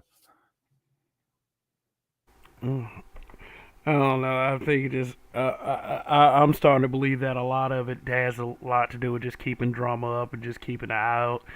Just keeping eyes on them because we gravitate toward drama. Instead, I mean, really, how many people do you really believe came here for common sense discussion? I don't know. I know that's why I came here, but the thing is, maybe I projected that assumption on everybody else due to it being so much game. You know what I'm saying? Present. It's like, well, I know if I see the game, other folks got to see the game, and this is only going to make everybody better to the point to where there has to become some manifestation of the vocal construction into the reality. But it seemed like cats don't get over the red pill rage, and I think that there needs to be some established scale that's created. You know what I'm saying? To make actual note on when cats are progressing, because the red pill rage is natural, but the thing is, you're not supposed to stay in that state. But if money comes from it, and people can get a little bit of Luciani, that can be a good deterrent. Red pill rage. I mean, I do understand it when it first happens, but when you hold on to it for so long, that red pill rage starts to transform into bitterness. And Yep. we ever so get on people because of being bitter. Because that's one of the first things we say when we see a female always, doing this black men ain't ish type of shtick. Is the first thing we'll say is they're bitter. But we got to stop ourselves from becoming that kind of bitter ourselves. You know, just as if doing things like, well, they do it, they talk about it, we can talk about it, we can do it too. Well, My let's say the debate is something that's naturally there, right? Well, I think that one, we've been hearing the cats of the space debate on behalf of the space. I think it's time for the representative of the space to be those who've been positively affected by the word. And it's like, all right, well, ultimately, who did they want to catch their logic more than anyone? They're women. mm, So it's like the women who have been positively affected by the message of the Black Manosphere, they should now be the one that is projected as not necessarily a voice, but representation. I mean, to show that all right, there's some efficacy in what these cats are talking about. They not just bitching. mm. Let me tell you something. And I should have put this video on my community tab. I saw a female content creator actually thanking the Black Manosphere. Like, said that finally a group of black men finally has the balls to tell us, what's on their mind. I should have community tabbed it. Yeah. Like, because I believe that a lot of the guys really need to see this. Like, I mean, whether it's like we have to be cautious of that kind of thing because they could be playing pick me or they could be trying to worm their way into the space and then build off the space and then take whatever they got and then go somewhere else because that's what a lot of the problem with guys with having females in the space. But you know what? The whole females in the space thing, I don't even have like any problem with it, and I think that narrative is kind of built on a bit of hypocrisy because it seems like a lot of the guys that say that they'll be over in the female spaces before you know it. Like just shouting to the moon, and I ain't Uh-huh. gonna even talk about the super chat piece. Uh-huh. Like But I see, mean, but see that's the thing is it, again, maybe cats ain't used to their word having efficacy. Maybe again, it could be a lot of griping. It could be just a lot of red pill rage that cats ain't ready to leave yet. But to eventually meander into the understanding that all right, there needs to be some structure out of this, and due to the fact that now that the framework is out there worldwide, and the worldwide can look into that, which most cats have just been venting about, but venting in honesty and venting in structure. I mean, some intelligent cats, but the thing is they're not understanding that they're building framework with each of these sessions that they're having. mm, Cats is doing building, cats is doing philosophizing, cats is getting therapy, cats is getting networking. I mean, it's charged with progressiveness. But the thing is, cats can't get over that motherfucking rage. Like, oh, that bitch scorned me. And so she finna hear it for 15 motherfucking years instead of moving the fuck on, SYSBM and finding your goddamn joy, cuz. uh, yeah. And like I thought like the whole point was to seek the outlet so you can get better and you can make some progress. And also the relatability of knowing that there are men that have been in your situation but have found a way to rise above it instead of just staying in the same spot because if you stay bitter, that bitterness will eat you up. Yeah. It will. Oh, Indigenous TV. Uh oh, here we go. Thank you for the super chat. Appreciate it. He says, "Oh, so you mean the message matters, and a strong message that doesn't waver, not save Keisha, and the messengers that don't wear suits? Nah, can't be. Yo, I swear it all. This thing with the suits thing Oh is my god. it's all right. Let's just put this out here. All right, let's put it out here. The way that KS dresses when he does his presentations on video and everything, you look like you're going to someone's office. So if the pantheon that we're speaking of is the romantic dynamics between black men and women, the thing is, I don't think the office plays a part of that shit. I think that's what keeps it in that quid pro quo type thing. And it's like, well, wait a minute. Ultimately, you're looking for a union. You're not looking for a motherfucking agreement. You're looking for alignment.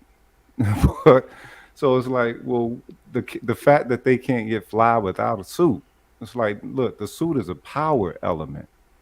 That's not a binding element. It's a power element. And I can understand that utilized as a tool for navigating within this nation.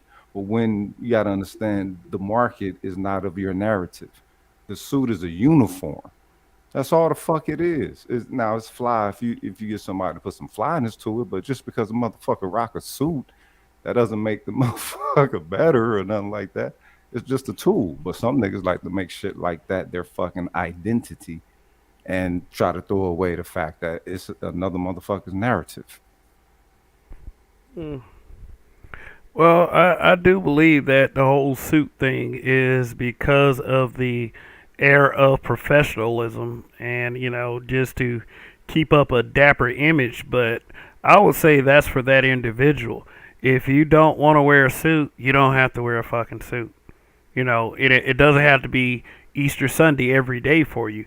I'm a guy really that prefers, I'm a t shirt, jeans, hoodie kind of guy.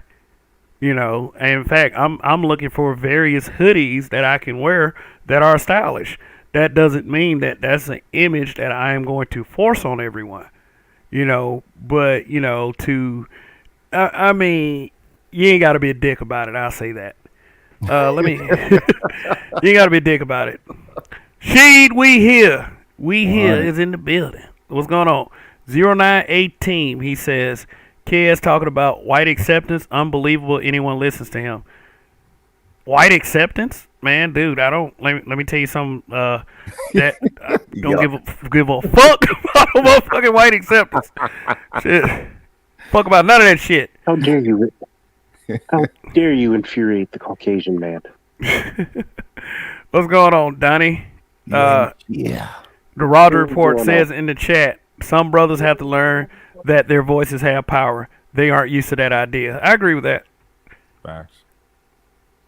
But what's going on, Donnie? What you got to say? Oh. You didn't yet. Donnie stirred up some shit last night. You know, man. Brought something I from, got a whole community mad at me. Yeah. Well, what's going on, though, man? I have never seen niggas get so mad off of just a singular question. You would think I said your mama is a hoe and I used to fuck her for $5. Like these niggas That was might be true, you know. So I ended up going on a dude's show. I don't want to drop it on Kev so to put him in any shit. Not that he cares, but ended up going on a dude's show and he was doing the passport bro conversation. And one of the things I noticed with the passport bro shit is they never tell you the downsides. They never tell you, like the scams and the hustles these women play. They just basically say you get a passport, you hit that country, and panties fall off. It's wonderful.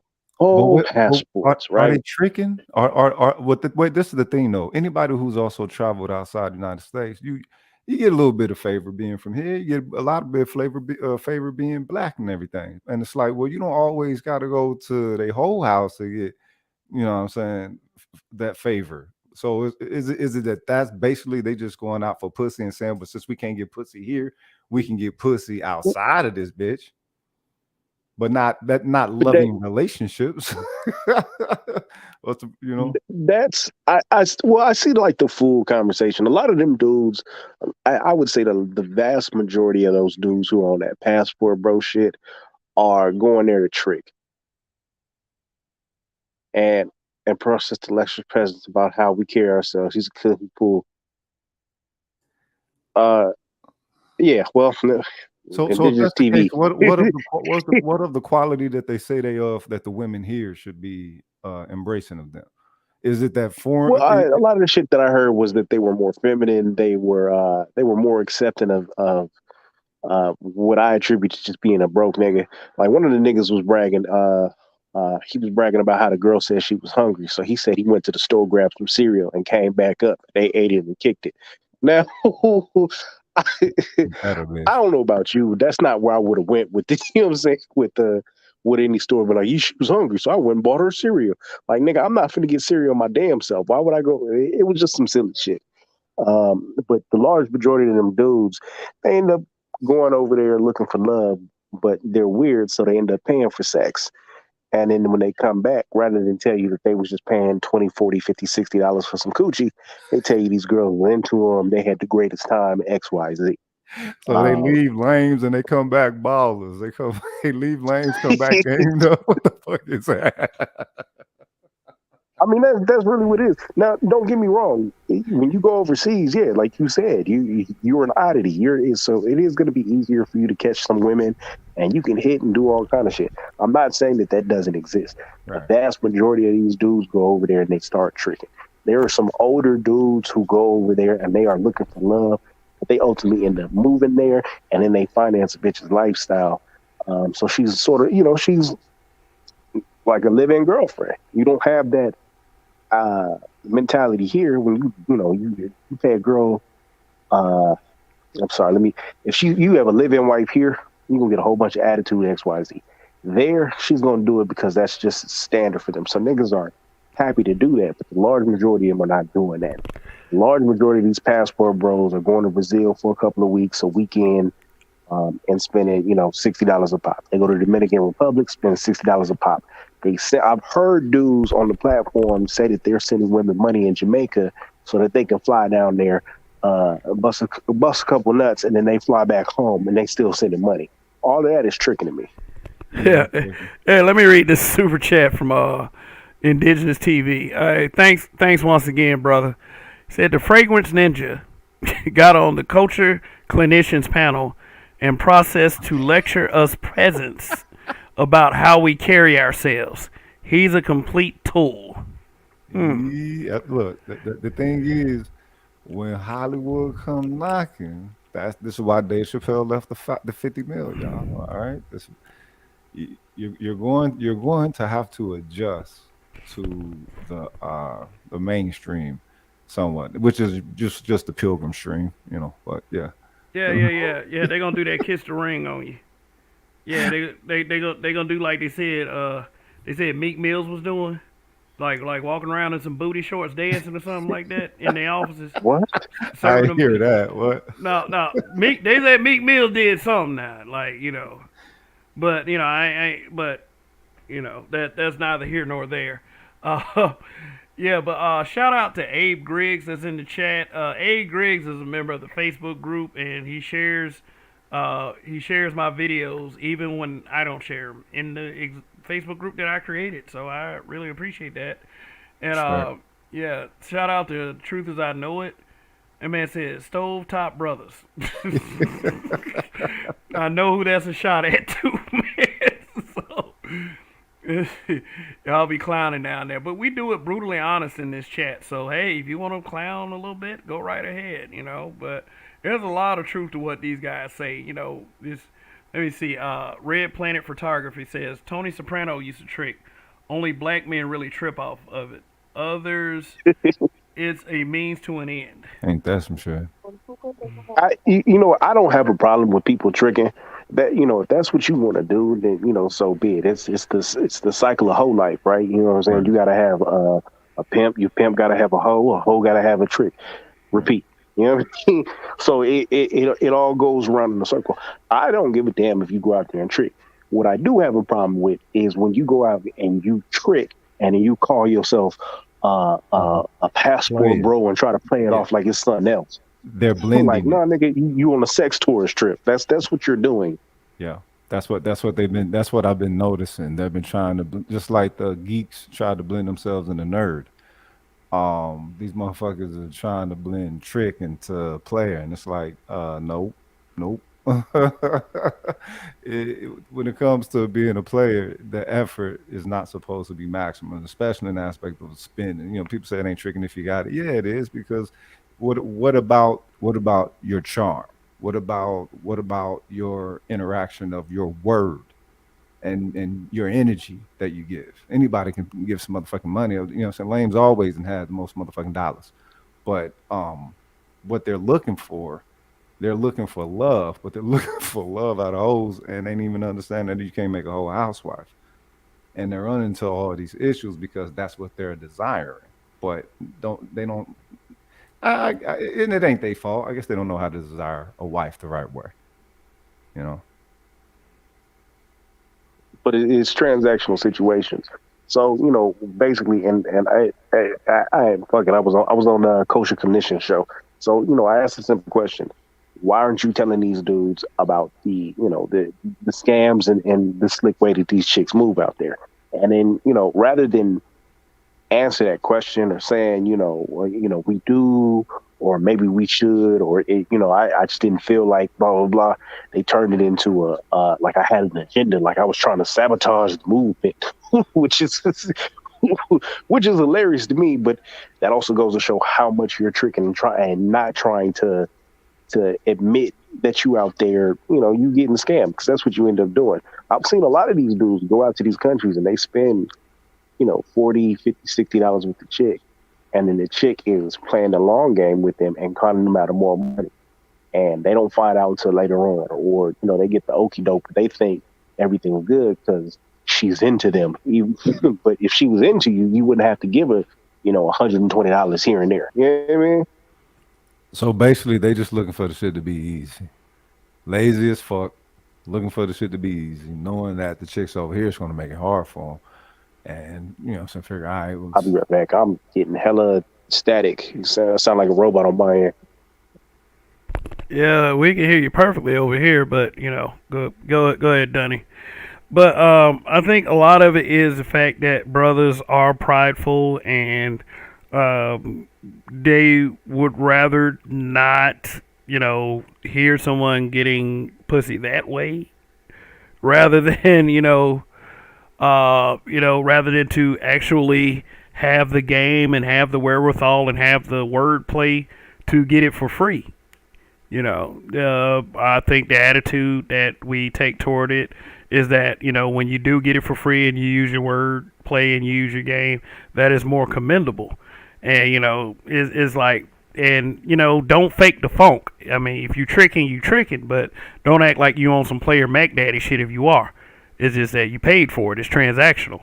So I get, Right, you know, right. And then I mean, let's just have some reality to that. Niggas out here tricking, paying these women for sex, and they can't really afford it. You know what I'm saying? Like motherfuckers will justify what Kevin Samuels is saying, like, "Oh yeah, a high value man, he doesn't have time to pay this, and a high value man, there's nothing wrong with tricking." Okay, I'm gonna give you that. I'm gonna give you that. But this nigga work at Jiffy Lube, and he's trying to advocate why he should be spending $100 for some pussy. He can't afford that. You know what I'm saying? Tricking. Ain't tricking if you got it. yeah, Indigenous TV. Thank you for the super chat. Says, to be fair, he said he got the peach before he bought the appliances. At hashtag the Black Appliance Spear. I'm on one. And Pablo using Uber to check on Trick. Uh-oh. Wait a minute. Who bought the? To me, I don't even know what that is. But from based off of what that statement right there said, it sounds like she bought whatever the appliance was on Coochie layaway. Gave the nigga a payment up front, and then dropped a little bit on the back end.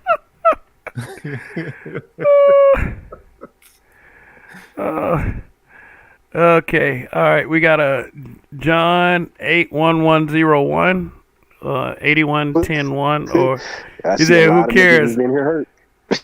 Who cares?" Sounds like you de-policing to me. Well, no. The thing is, it's not de-policing. It's just that what they need to do is claim their trickery, if you will, or their trickism, and stop trying to pass it off as a viable method for cats to achieve success in when it comes to relationships.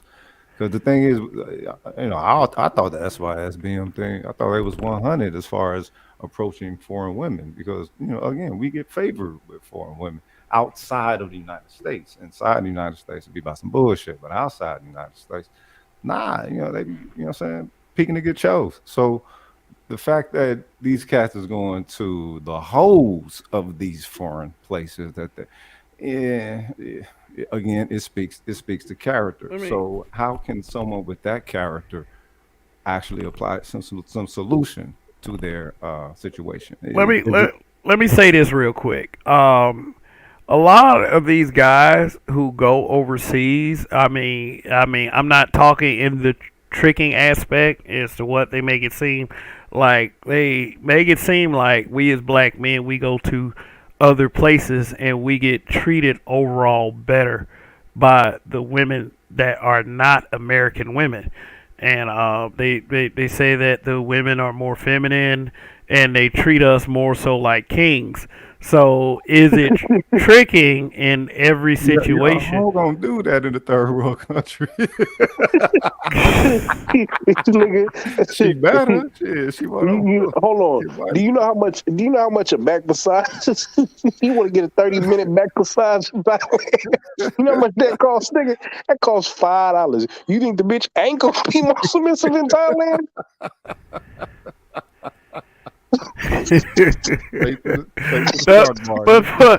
but I mean, I'm just putting forth what the sentiment is.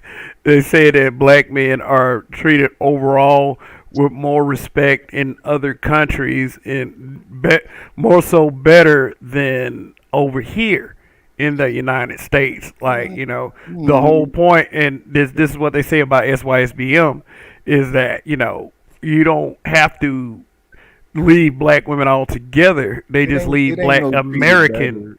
Ain't no treated betterness with that shit. It's just that their women are more responsive.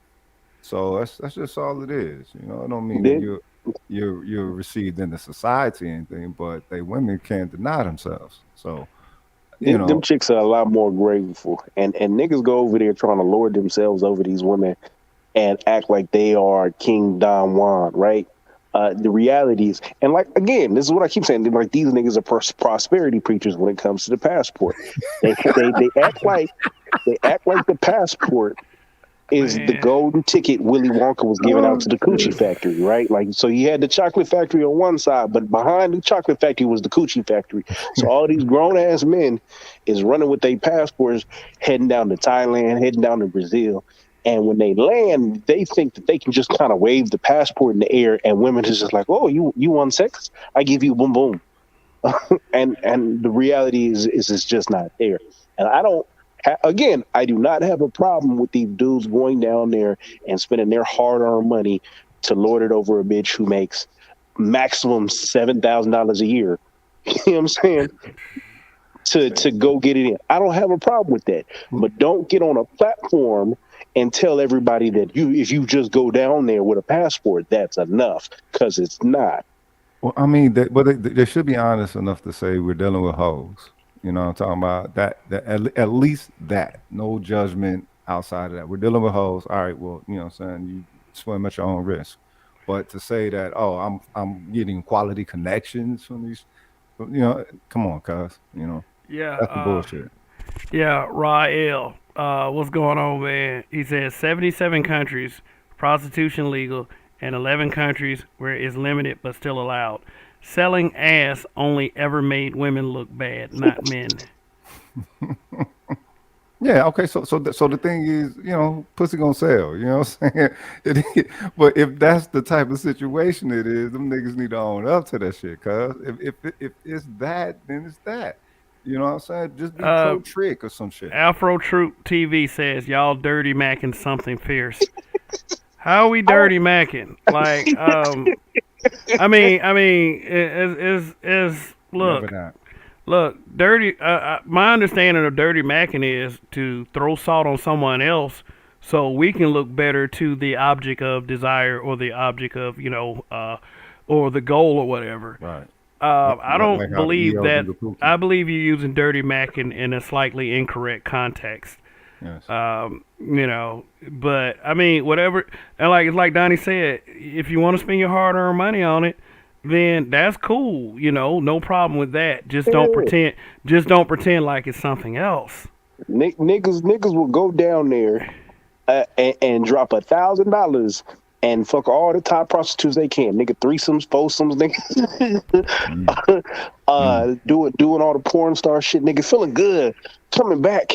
But they don't want to tell the truth of what they did down there. Oh man, I got so much pussy.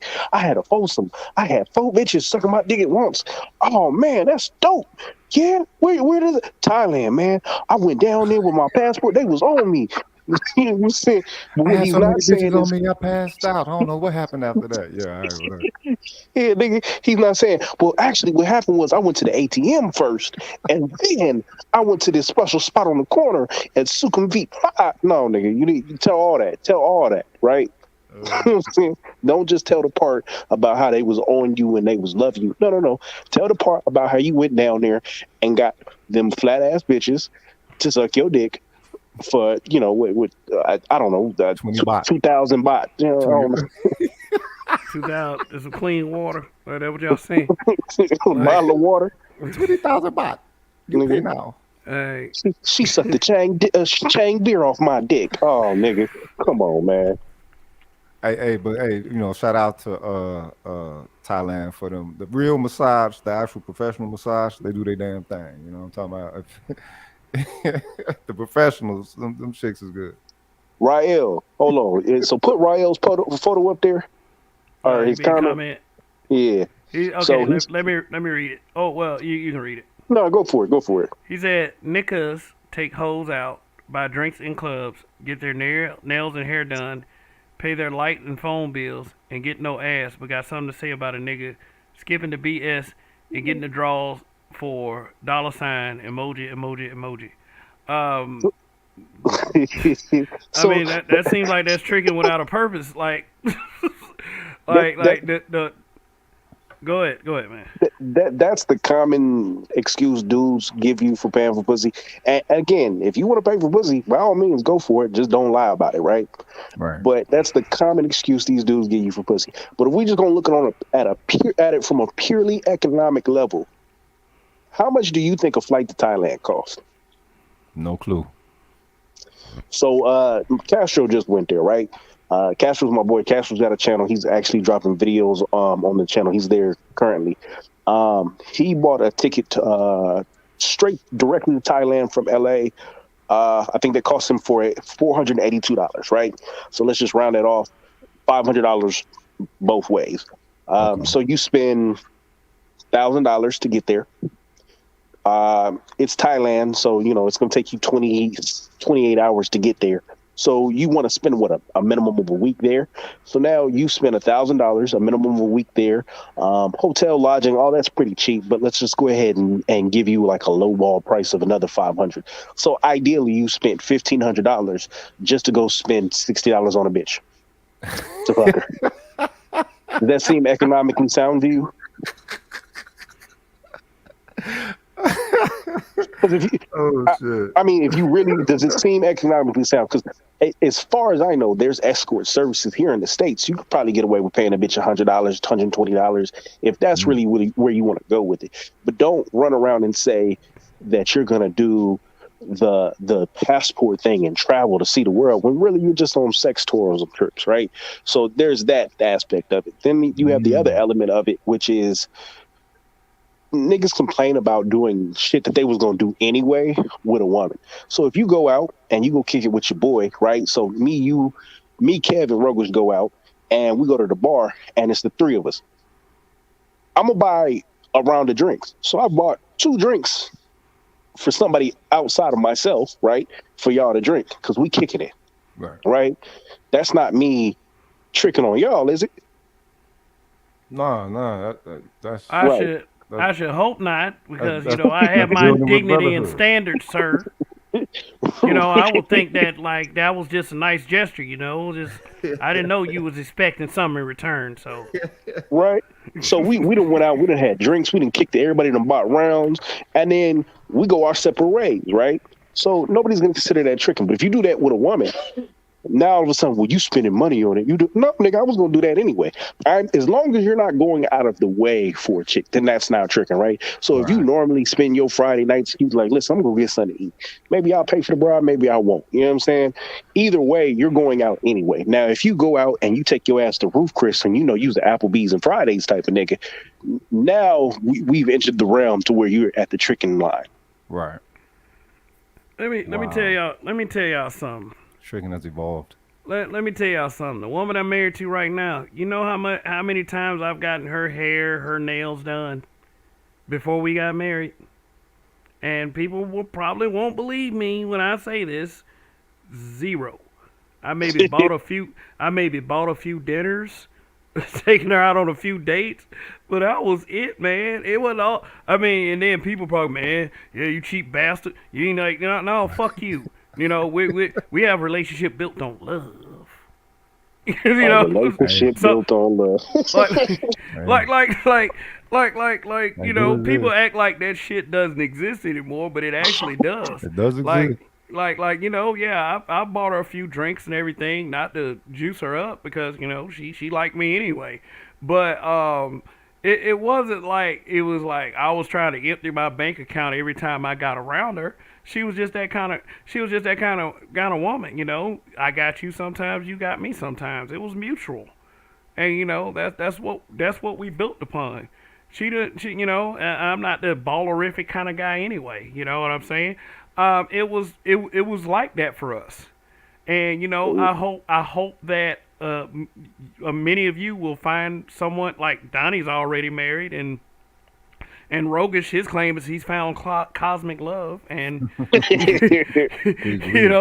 I mean, like, ask them, did they do? I mean, they might have been like a little heavy-handed as far as gifts for their lady is concerned. I bought a few expensive gifts myself, but as far as it being like tricking is completely transactional, meaning that there doesn't have to be any feeling behind it. Like, I mean, if you paying for pussy, that bitch doesn't love you. She love the fact that she got them dollars from you. And I And mean, What's and that that, song? She belonged to the streets. yeah. And I mean, that's cool. That's cool. If that's what you want to do with yourself, like, one of my suggestions is that you strap up. But if that what makes you happy, if that's what, quote unquote, tickles your fancy, that's cool. That's cool. We're not saying that, we're not okay with us as individuals doing that. But we're not saying that it's not cool for you to do. What we're saying is just don't portray it as something else. That's right, all we're saying. right. Don't portray it like that you Max Julian or some shit. Bitch, you better go Yeah, get they my was all money. on me. They was Yeah. all on me. After I gave them $120 each, they was all on me. Whoa, nigga, wait, what? Just Oh, don't so this is portray something it as everybody something can do. else. This you're not special, nigga. You just a regular nigga. Okay, cool. I got you. All right, nigga. Oh, okay. Did you try and haggle with him? Okay, cool. You know what I'm saying? Motherfuckers be running that whole gambit. Oh, also, Rael made a statement of something about it being illegal in the U.S. Well, it is legal in areas of Nevada. But just a quick lesson for y'all. Real easy to do. If you do ever decide to have a transactional situation with a young lady, it is prostitution. However, if it's on camera, it is content. Yeah. Just so you know. Mm. Yeah. You be on her only hoes account. Like, hey, but let's move the conversation forward, a little bit. We've talked enough about this tricking aspect. If this were a broadcast about tricking, then it'll fit right in. But it was a good piece. We had a couple good laughs about it, and I looks like I lost a sub, but that's cool. That's cool. I mean, I shit, bet like, you it was the nigga watching passport bro content without a passport, nigga. yeah, One day man. I'll But get a like I passport, said, and you don't talk about me. here's the whole thing, though. I don't expect people to agree with what's being said 100%. Like, like I'm not gonna agree with you guys 100%. If there's anything that Rogish or Donnie says that I disagree with, guess what? I expect the same treatment from them, and we can talk about it like men because that's what I've come to know about these two guys. But the topic for tonight is black men aren't needed or valued. Um, when you hear something like that, fellas, if you aren't needed or valued, like Donnie, you was on this broadcast I had about 3 years ago, and it was called "Hey Black Men, the women do not have to respect you." It was kind of in that vein a little bit, and I mean, I stand on that to this day. They don't have to respect you, and they exercise other options in that. And being in this space, you see that quite often. They'll say all day they don't have to respect you, just as in the same vein is we as black men don't have to choose them. Like, we can sort of say like, bitch, you on your own. You know, we have the option to say that. We don't have to take offense when someone like me tells you that kind of truth. They don't have to respect you, but you don't have to choose them either. You can pretty much say, hey, fuck them bitches. I can go do whatever I want to do. But the whole point, like, okay, black men are not needed or valued, which, is kind of like not true because they need us in convenience. Like, if they need us to move some furniture or if a roach comes in the room or some shit like that, they'll probably stand on top of a table, kill that motherfucker, please, please, it is, that kind of thing. Outside of that, we're needed, but not needed in the way that I believe we see that. We see this context sometimes. As far as being valued, the world devalues us. Not that we should stick to that victimhood narrative or whatever, but just like the conversation we get that we just had, there's no true value in that. Right. They value what you can do and not necessarily you. But oh, Sun is hot You got a raw. super chat. Yeah, I see it. Sun is hot raw. Thank you. He says, "Sup, Kev? Why are these two gentlemen concerned with what another man does with his money?" Look, okay, here's Not the even. context that we have repeated time and time again. Look, we just have a problem with the way it's being portrayed. We don't care what you do with your money. Period. Like, say for instance, like, when people give other folks super chats. I mean, like, there's not much I can say about, there are content creators that are complaining about people receiving super chats. You know, I wonder, do you give that kind of energy to those content creators?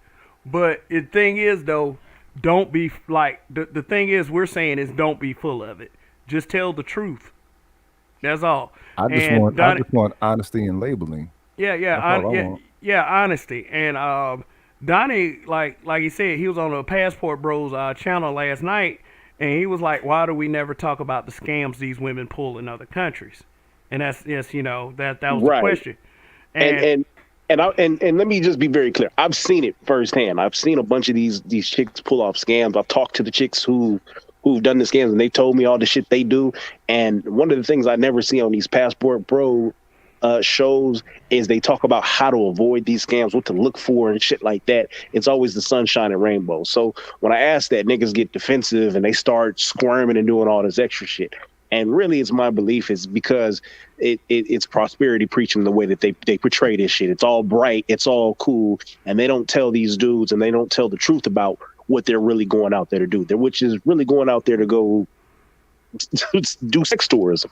So, if you just be honest about the shit, then it would be a different dynamic. But I know for a fact, a lot of dudes think that they're just going to go out to another country and women are just going to fall in love with them because they're manly men from America and they have a passport, which is not the truth. They spending money and they're going to get scammed in some sort of way. They need to be aware of how to react and deal with it. yeah, and also you don't want to be on the line of misleading brothers into believing that if they go to another country, that the love is just gonna be there waiting on them. I'm gonna tell you just like people used to tell me. It's like, look, you're Ask you, gonna that be nigga ain't never been nowhere. Go ahead. um, at like I'm gonna tell them like to tell me you're gonna be the same motherfucker as you are right here, as you are over there, or anywhere else you go. You know, it that right there depends on you. Sometimes a lot of these dudes don't realize that all it does take is just opening your mouth, and you might. All it takes is opening your mouth, and you might actually do a lot better with these females, as if you sitting up there like, well, they ain't gonna like me. They like the thug, they like the pookie or whatever. But let me see. Indigenous TV. Kev, be careful. The tricking community ain't playing. They gonna tell Pablo to put you on, to pull on you in his Uber. Hey man, are you talking about the other content creator that's named Pablo that used to be on Rogers channel? But yeah, I think I know who he's talking about. But thank you for the super chat. By the way. I mean, you've been pretty on it tonight, and I really appreciate the support from each and every one of you that take the time to contribute to this channel. I mean, it's really appreciated. But yeah, I mean, look, and I will say it again, and I'm gonna say it again.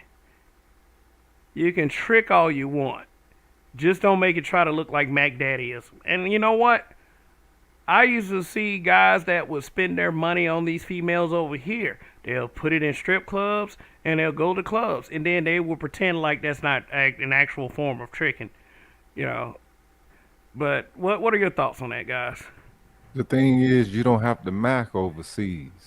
That's that's what makes the shit easy. When you talk to them women, you don't have to Mac. All you have to do is present honesty.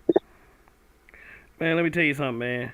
I remember I smashed one in like under an hour, and the main focus of our conversation was her titties. I mean, yeah, that's really all it is. A lot of these chicks go for it. That's why I spend so much time like traveling and backpacking through different countries. Because when you go, now this is true. When you go abroad, a lot of the women are often more direct. That's either because they're on holiday and they don't have time to waste, or it's a cultural thing. So it's been times where I went out and I'd have been like, "Damn, you got an ass," what's good? And it's literally, let's go back to the spot, or we out doing something. We eventually going back. I done knocked a lot down. I typically stay away from Thai women because they're not attractive to me. But But overseas women are attracted to good men. That's the thing. They oh don't yeah, they don't all know day. nothing about you. But if you a good man, you can get them motherfucking draws, cuz. That's why I And don't understand all the tricking that motherfuckers is doing in overseas areas. It's like, wait a minute, cuz you know what I'm saying? These women is the most down to earth. yeah, Like shout out to Long Tongue Son, Judzilla. Judzilla says at YAS4W in it, it's in context. A 56-year-old with a 20-year-old is a volunteer to the scam. Uh, hell no. Let me. Oh man, hell no. Hell, listen. It sounds good, but these motherfuckers do not really be knowing what the fuck they get. So they think that they're getting a deal. That's what it is. So they'll go down there and be like, oh, well, sometimes you got to give a little money for her mom. Her mom is sick. You got to give a little money here. So these motherfuckers are just trying to ration out the dollars because they getting all you can hit pussy, right? yeah. But I've heard stories, and this is from younger dudes, but I know what happens with older dudes. But I heard stories. I got a homeboy. He ended up buying this bitch. He bought this bitch a motorcycle or like a scooter. He was paying her cell phone bill. He was paying her rent, and she had about four other boyfriends, and he was in love. I think I'm in love. Oh, okay. Let me read Sonny's Hot Raw super chat. He said, then why don't they be just as equally as honest and say we don't want you leaving the state to mess with foreign broads so we can compare your failures of getting no broads over here? Ooh, Damn. ooh, damn, that kind of hit hard. Nigga, Jesus Hey, but Christ. thanks for the super chat though. You know, yeah, I'll be seeing that one next month because it is officially March where I am. And he continued to say, because where's the energy for the broads who go overseas to mess with these third world dirty dicks? Oh, he talking about them bitches, them Stella got our groove back bitches. They go over there and get them gay niggas to pipe them down so they can get a green card. Hey, real talk. I have I'm going to hell for this. I have a godmother, right? She went and got herself he's Nigerian. She got a Nigerian dude, and then I think the Nigerian dude was digging her down because she was mesmerized, and it's the funniest shit ever because she got married to this nigga maybe a year and 6 months later. They was married for long enough for him to get a green card. And that's when shit started falling apart. She come to find out this nigga had a whole nother wife in Nigeria, and he was out of there. And gone. that shit, and I've heard that shit happen on more than a few occasions, especially with sisters. Sisters going out there trying to get themselves a non-black man. They'll go out there and go get themselves like an Arab or some Latino dude. And that motherfucker will come down here, be with that bitch for 2 years, and then out off to the races. Yep. Yeah, my ex-wife had a friend that went that route, and you know what I'm saying. I guess she was a motherfucking citizenship or whatever. Kicked it with her for about a year and a half, and boom. And that shit happens all the time. And then one of the things that I noticed last night was a conversational point was dudes were afraid of being put on like an alimony divorce, getting their assets taken, and hit with child support. I don't think a lot of dudes realize unless you're moving to like a Thailand, you're still subjecting yourself to that same situation because ultimately, if you go get a broad from the DR, from Thailand, from wherever, you're bringing her over to the States. Now you're responsible for that 90-day visa. You're totally responsible. That bitch can't even work. So you're completely financially responsible for that person until they get their citizenship status cemented to where they can work. And I think even a little longer than that. And then once they're here and they're an American citizen, you probably, well, shit, you likely married them, right? If they divorce you, they're still entitled to shit that an American gets. So you just Damn. shitting yourself with a foreign bitch. And Ooh. I've seen that shit before. Oh no, man! Shout out to the Bunker TV. He does tune in sometime. He got a thumbnail with Lakeith Stanfield in it, and this dude, man, this dude, like, I guess this is what they mean by mainstream media, and let me see if I can find this picture, man. I mean, I know it's off topic, but like, Nah, let's see it. yeah, we can get back to the conversation about how these old Stella bitches be acting. Uh, let me see. Let me see if I can find that particular picture. But if not, I'll just go find this channel and show y'all the thumbnail. We'll pull it up. We'll talk in the void. But yeah, now some of the funniest shit ever is that how Stella got her groove back. What's Terry McMillan? Do y'all remember that interview when she set up with that she set up with that motherfucker Oprah and tried to pretend she didn't know that nigga was gay? He came out there with a perm, long eyelashes, and makeup on. That nigga looked like a hairdresser. I said, "Oh, this nigga here, okay." You said Terry McMillan? Terry Terry McMillan, McMillan. she wrote Waiting to Exhale. Yeah, and it was apparently based on her story. So she went out to Jamaica and she got herself a buck broken individual.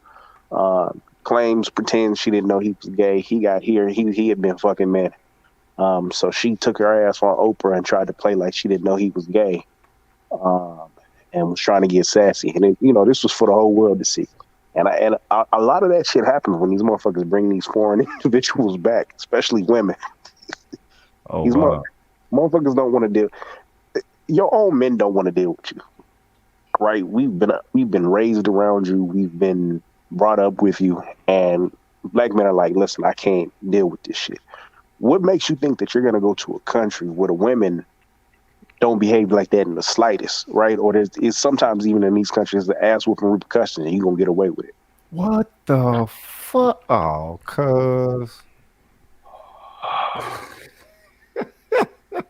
they got him. That's the picture. Yep, they got him. They got Is, him. See, is that a chop? no, Nope, that's not a chop. Let me see if I can actually see if I can pull Oh up the article. god.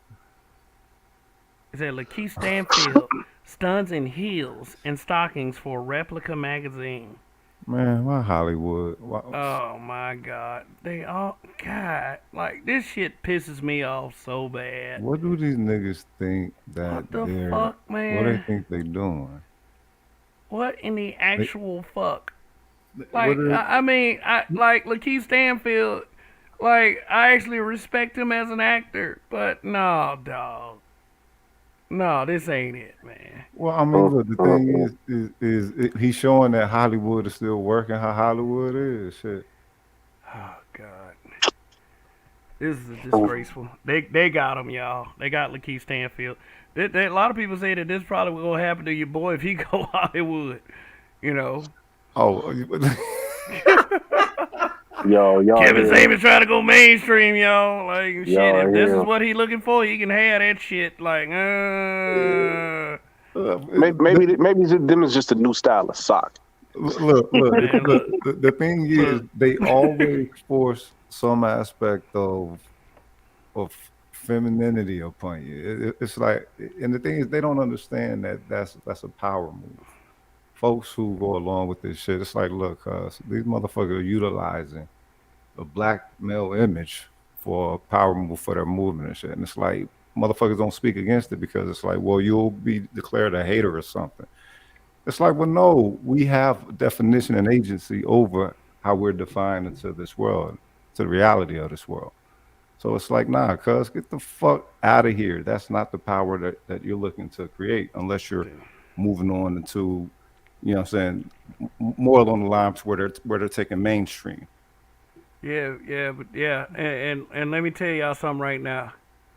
I bet you this gonna end up in somebody broadcast tomorrow.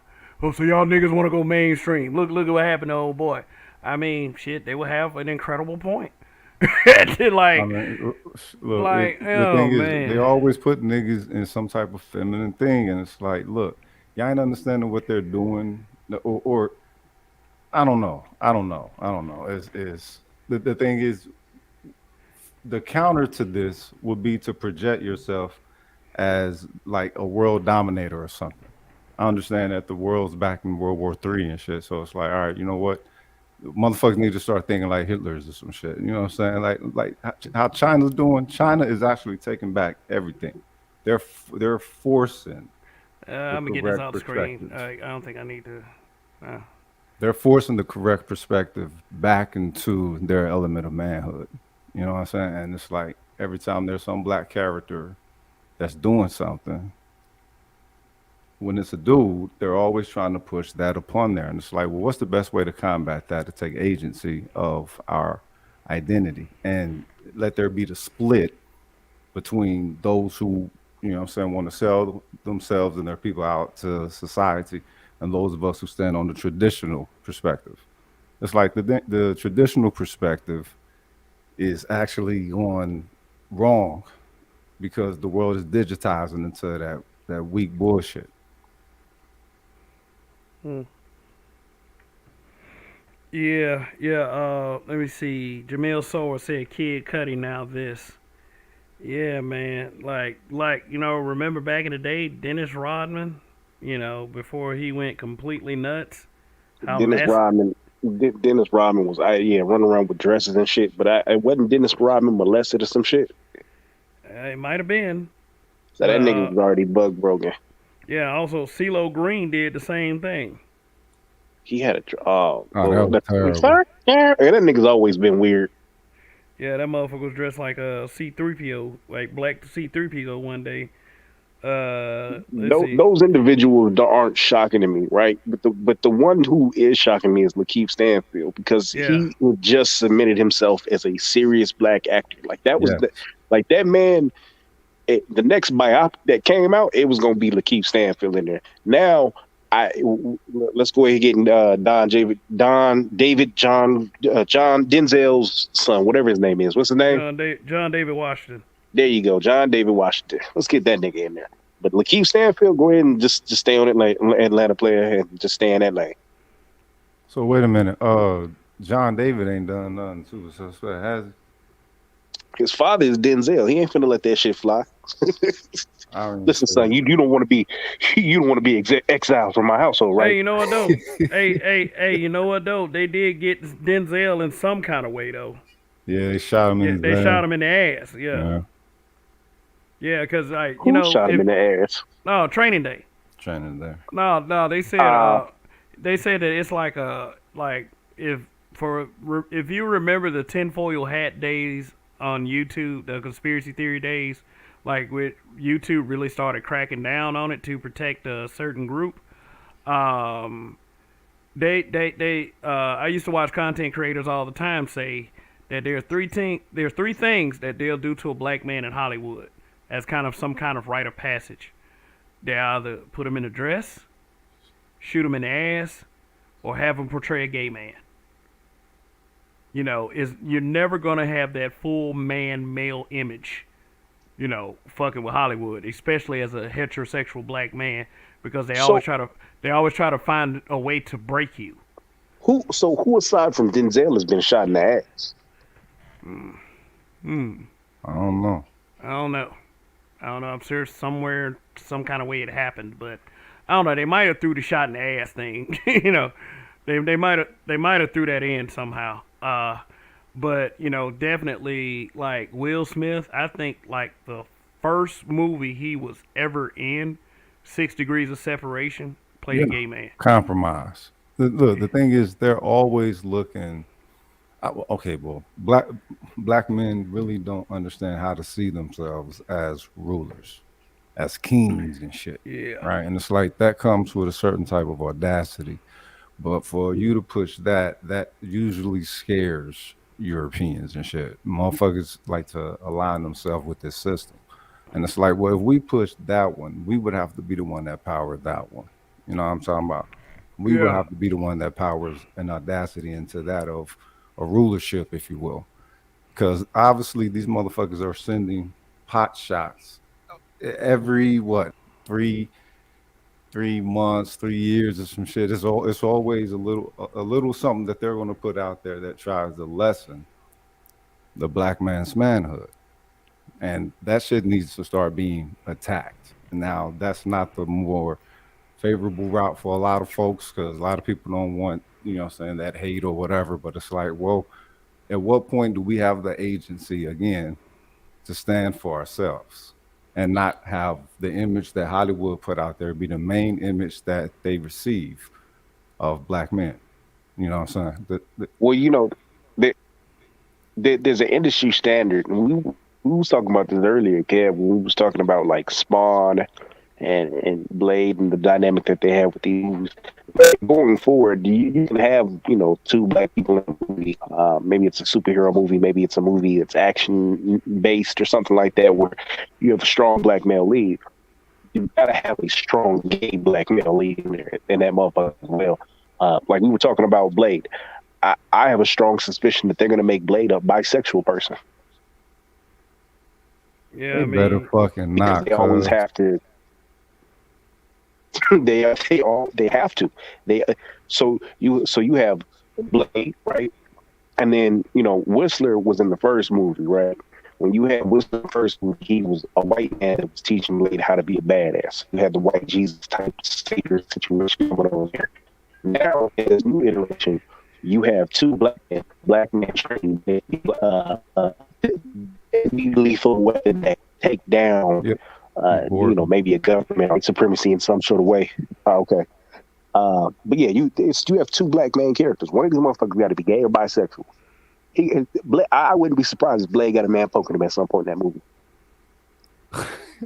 I fucking hate the future, cuz this shit is stupid.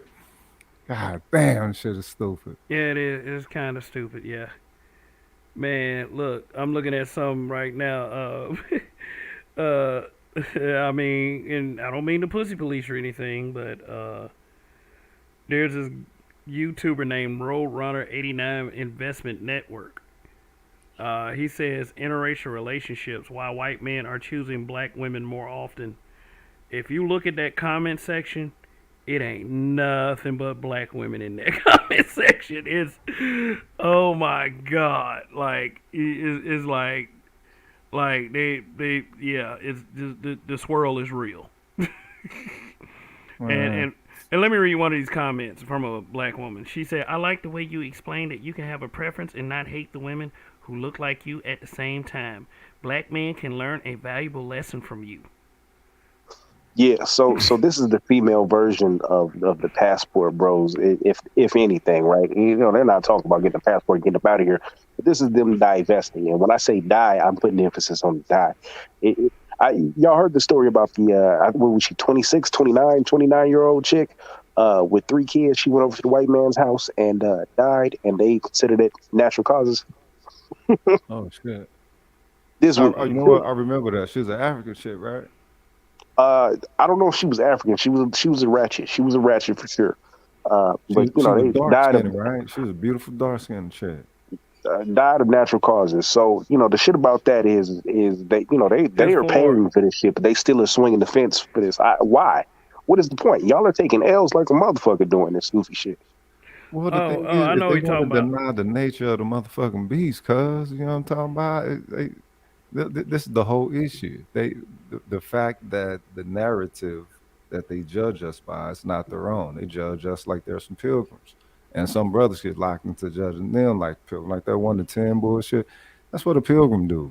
So, select their woman on some 1 to 10 shit. And like, nigga, y'all don't want just no motherfucking number out of your bitch. That's what you really do to hoes, whatever.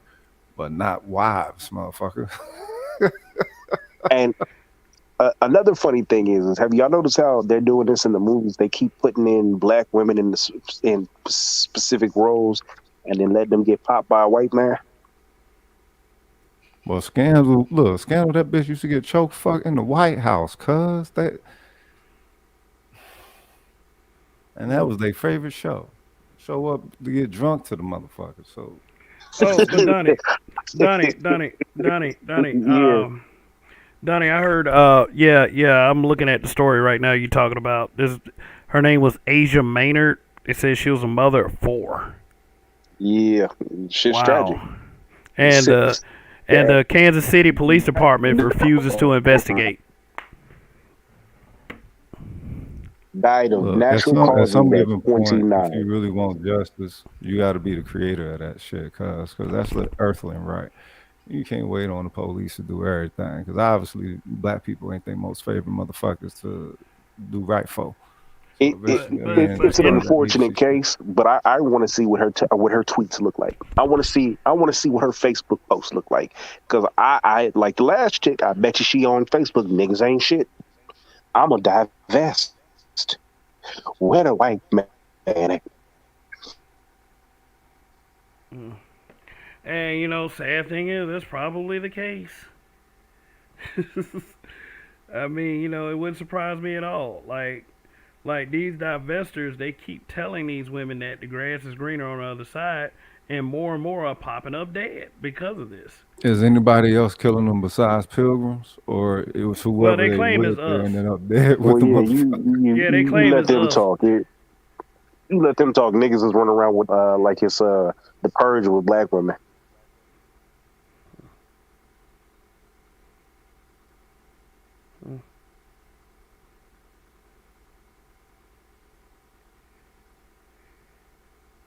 Yeah, yeah, but sooner or later somebody gonna look up her social media account like they always do. Oh, You she'll know, be in there divesting her ass off. Niggas ain't yeah, shit. probably. She gonna call some nigga And that these niggers are bullet bags. Oh, okay. yeah, I mean they always do that, and then they go to these divester pages, and I mean like they tell them exactly that that they're getting killed every 5.5 hours by a black man. Or really, they're just dying every 5.5 hours, and due to things such as heart disease, and then they tell them to go, and it's like the white dudes don't even have to try. They can just kind of walk No. up to them. Hey, girl, you are looking so fly. Come back and let's do some drugs and alcohol. They be like, okay, and then next thing you know, they dead. Now, I'm not making fun of it. I think it's a really sad thing, especially for the families of these people. But because you think about in the Asia Maynard case, now this is 4 children without their mother. Yeah. Nigga, You I'm know, playing the theme song to Larry David's Curb Your Enthusiasm when this shit comes on. Dum, dum, dum, dum, dum. mm, yeah, yeah. But let me see. Yeah, y'all. Damn, they ain't got no love in this chat though. It's like, damn. Like hybrid catastrophic impact X83rd power says it's gotten to the point where B Dubs empathetically deny ever crying as if it's a sign of weakness for women. God Uh, damn. Oh yeah. hell no, cuz. Uh, yeah, Yeesh. Jamil Sword said right into the teeth of the wolf. Yeah. Yeah. They got them thinking that it's so much horrible being with a black man, and their black men are doing all this harm to them, and want to see them die, and white men are better. But two things that I want them to look at. Number one, the history with us and white people. I mean, it didn't just happen to black men. I mean, it happened to black women too. The shit. I mean, it's Hey, number feminism two. telling something different though, and feminism is a Oh, don't brainwashing say that element. word. You got a content creator that just yapped all up and down YouTube about feminism yesterday. Oh, word. Yeah, I mean, shit. And Feminism is some pimping, cuz. yeah. That's white bitch pimping 1-on-1, nigga. Oh yeah, oh yeah. But the second thing I forgot about. I'm sorry, y'all. But the THC is still working its way out of my system. Um, Every day. Yeah. Yeah, but damn, look, we're at 2 hours and 41 minutes. But let me ask you a question, Rogish. Yeah. Do you think that it had affected your psyche that you were devalued by, everyone else, including B Dubs? Eh, to a degree, because the blackness, I'm dark skinned, so the first thing you get is you're so black, blah blah blah, and then I made me look at the black thing, and it's like, all right, what is it that everybody got a problem with blackness? So it made me look into that and see something cosmically connected to it. Um, so the devaluement actually came from the understanding of the potential. Once I understand the potential, it's like, oh, all right, so really it's who is running the programming. You know what I'm saying? Is everybody going to be some motherfucking sheep? We try to interact with them as if they're other non-sheep, but no, if people are sheep, then sheep just need a programmer. Mm, So I started understanding that, all right, let's start interacting as a programmer. Let's start thinking as those who put them under the fucking program. And the whole thing of the devalue thing, it don't really mean anything no more. 'Cause now it's about who can build the bigger sandcastle, you know? mm. And the thing is, they just been coming to kick ours down. And it's like, all right, well, let me You project us into this whole supremacy shit that you everyone's got that been from Roger. claiming and doing. A No, black yeah, because man it's has a, a it's a good, sandcastle. it's A it's big it's a black great woman gonna kick it analogy to over. use. Yeah, it's a great analogy to use, and I mean, truer words have never been spoken. You know, it's it's like, but they giving this grass is greener on the other side, and then when it fails, then they're somehow still blaming black men.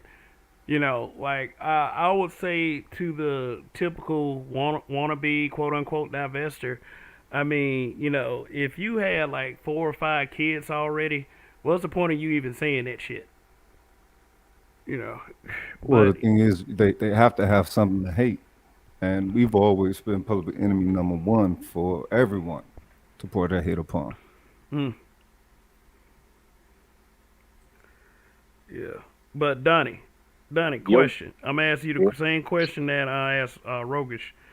Did it ever affect your psyche in any way, knowing that you have been devalued by society, especially black women? Um, I think I don't the black women part not so much is society in general. Yeah, I mean, as a kid, that shit kind of fuck with you because you're looked at as a lesser being in general. So you kind of carry that weight, and that has come out in different ways. But as I got older, that shit it rolls off my back like a duck in water, right? Mm, Um, as far as black women, to be honest with you, I had so much pussy from many different races. Black women saying some shit to me, it was the least of my concern, bitch. What? All these Latino and Asian bitches and white bitches is out here looking for me, and you got an attitude. Oh, okay, well, good luck to you. Enjoy the purple hair. And so yeah, I couldn't give a fuck. I really couldn't. I've been fucking since I was little. So all right, bitch. Well, you sucked my dick last night. You don't value me. Let me value your my nut in your mouth. So it is what it is. yeah. So you never experienced what you like to call red pill, what people like to call red pill rage. No, and you know how I feel about that red pill shit. I think it's corny as fuck, but I guess it's descriptive. But the reality is you should I knew from an early age, bitches wasn't shit. So uh, I don't look at it as some like the pill and this, that, and the third and everything else. And I understand that there's programming that takes place that everybody's supposed to be this chivalrous man and do all this extra shit. The reality is bitches ain't shit. Therefore, you sometimes just have to treat them like that. You want to play the game? I'm gonna play the game better.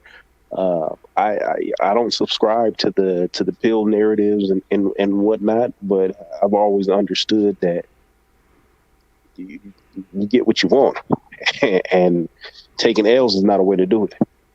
Mm, not Well it. said. Not it. Oh, You can call me Dozer or Tank. You know what I mean? I wasn't born in the Matrix. yeah. Oh yeah. That was Tank Doja's story that they weren't unplugged. They were like born human beings. 100% human, dog. Look, Yeah. humanity is the way to go about it, but I think the way that people letting that shit be defined is being digitized. And the thing is, I think that's actually what the space has actually been fighting, the digitization of the shit. But now it's Yeah, starting to occur. but see that's the whole dynamic of it. People are taking these pills and these movements, and they're trying to digitize it and make money and get likes and get attention off of it. And they're doing shit like prosperity preachers in order to fuck up the movement. I've seen some niggas I know are fucking lying. Uh, uh get up there and talk crazy. And say some shit, and I'm like, yeah, nigga, I know you full of shit, but motherfuckers believe it, and then they start following behind them. So, what does it look like when you have an individual who portrays himself to be a certain way, and he's giving you advice, knowing he doesn't use it in his own fucking life, right? And he gives Fact. it to you, and then you walk off into reality, into your everyday life, and you try to use it, and you ain't doing nothing but taking L's. He's setting you up for failure. So this is why I'm calling out certain cliques and dudes and shit like that. It's ridiculous. Niggas acting like prosperity preachers. Hmm. Yeah. If it's misleading, that's something that I'm not gonna co-sign with. I mean, come with some truth about it. Like, don't, because this is the problem with a lot of young men when they come to spaces such as these, and this is why they devalue the opportunity that a space that the Black Manosphere presents. Is like, we get so wrapped up in the bullshit aspect of it to the point where we are using young men's insecurities, against them and against other people, just like these divestment broads are. And, we can't allow ourselves to step into that territory, or it's going to be very bad. As far as the messages I try to push, I just want you guys to be honest with yourselves, and and just like carry a "it is what it is" mentality. It's not. I'm not going to trick you into a belief, and just that will lead to your ultimate failure, because that. I mean, not that I'm worried about someone resenting me, because let's face it, all of us are on a Wi-Fi connection right now. But I don't want to be responsible for anyone's downfall just because I gave you some bad advice. And the bullshit, yes, should be called out, whether it comes from a man or it comes from a woman. You know what I'm saying? Because a lot of us get in here. Let me tell you something like this: the guy who never calls men out, but always calling females out, that's the one you should be weary of, right Mm-hmm. there. Because really, those kinds of people are going to prey on your emotions. Like they're preying on whether they're trying to get money out of you or not.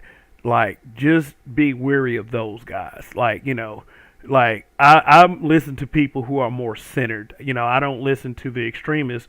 I'll go ahead and say it.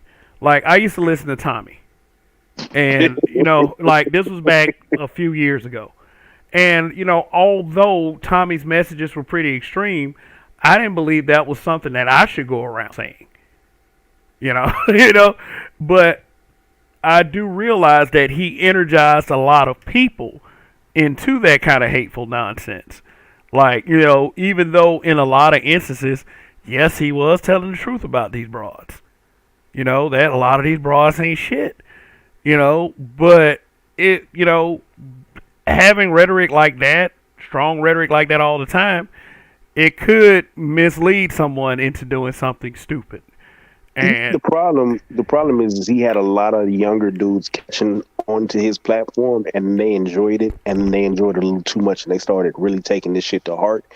And some of the shit he was saying is true, but then he became some kind of basically a fucking deity in some niggas' eyes, which is ridiculous, but it is what it is. And not even just Tommy. If you take Cynthia G, every two words out her mouth is niggas are weak, niggas are beta male, right? Niggas a weak, niggas a beta male. She goes out and she gets pregnant by a nigga she's described on a daily basis 100 times over, right?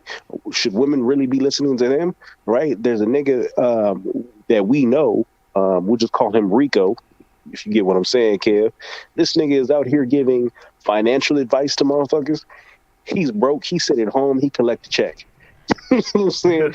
He be talking. This nigga be talking about polygamy and having multiple wives. He know he better not ever mention another bitch to his wife, or his wife will whoop his fucking ass. Hey man, I mean, hey, so hey, the listen thing up. is there a big audience for polygamy in the space? Hey, Lotus Scalper said nobody under 40 years old should be in this space. Huh? I mean, Uh, that's the reality. That is the reality. This should be a grown man space, but it's not going to happen. It's 18, 19, 16, 20-year-olds in here, and they still trying to figure themselves out. I mean, a lot of these young men, they're experiencing things that we already experienced. And, you know, a lot, and I'm going to have to say this, a lot of young men don't have strong male figures in their lives. Now, and I'm not just talking about the whole single motherhood dynamic. I'm talking about, you know, a lot. They might have had men in their lives, but the men, I'm going to use this as a descriptive term, they were very blue pillish. They could barely, they could barely relate to the young men in their family who would come to them with problems. Like I told y'all the Popeye story a couple weeks ago. Like I went into Popeyes to get me a chicken sandwich, and there was this old man telling his very young, I don't know, it might have been his very young nephew or even his grandson. He was saying, man, you know, when these women say something to you, just let her do it. Say what she want to say and don't say nothing. And, you know, this like, basically just telling him to get ran the fuck all over. And I kind of look at this dude like with a side eye, and I told the young man, don't let these bitches run you over. I ain't say bitches, but, you know, I'm like, don't let them run you over like that, man. You know, like, because, like, somebody had to tell this man, don't set yourself up for a lot of heartache and pain, man. You got to assert yourself sometime. And, like, young men like that end up in spaces like this to seek healthy advice. Sometimes they end up in the wrong spot and they start trauma bonded. You know, Oh, yeah, and that's bad. And that's bad, but, you know, like, I would tell people all the time, I wish there were spaces like this when I was younger. Because, you know, Yeah. I was subject to a lot of bad advice from some blue pill dudes that were in my family. I know Kevin, we had a man, good game Kevin, going man, on you the got to do barbecue and this. domino table, and that Kevin, was you got to do always too this, often. man. You got to do that. And then, like, a lot of this advice ain't, like, a lot of this advice is not one size fits all.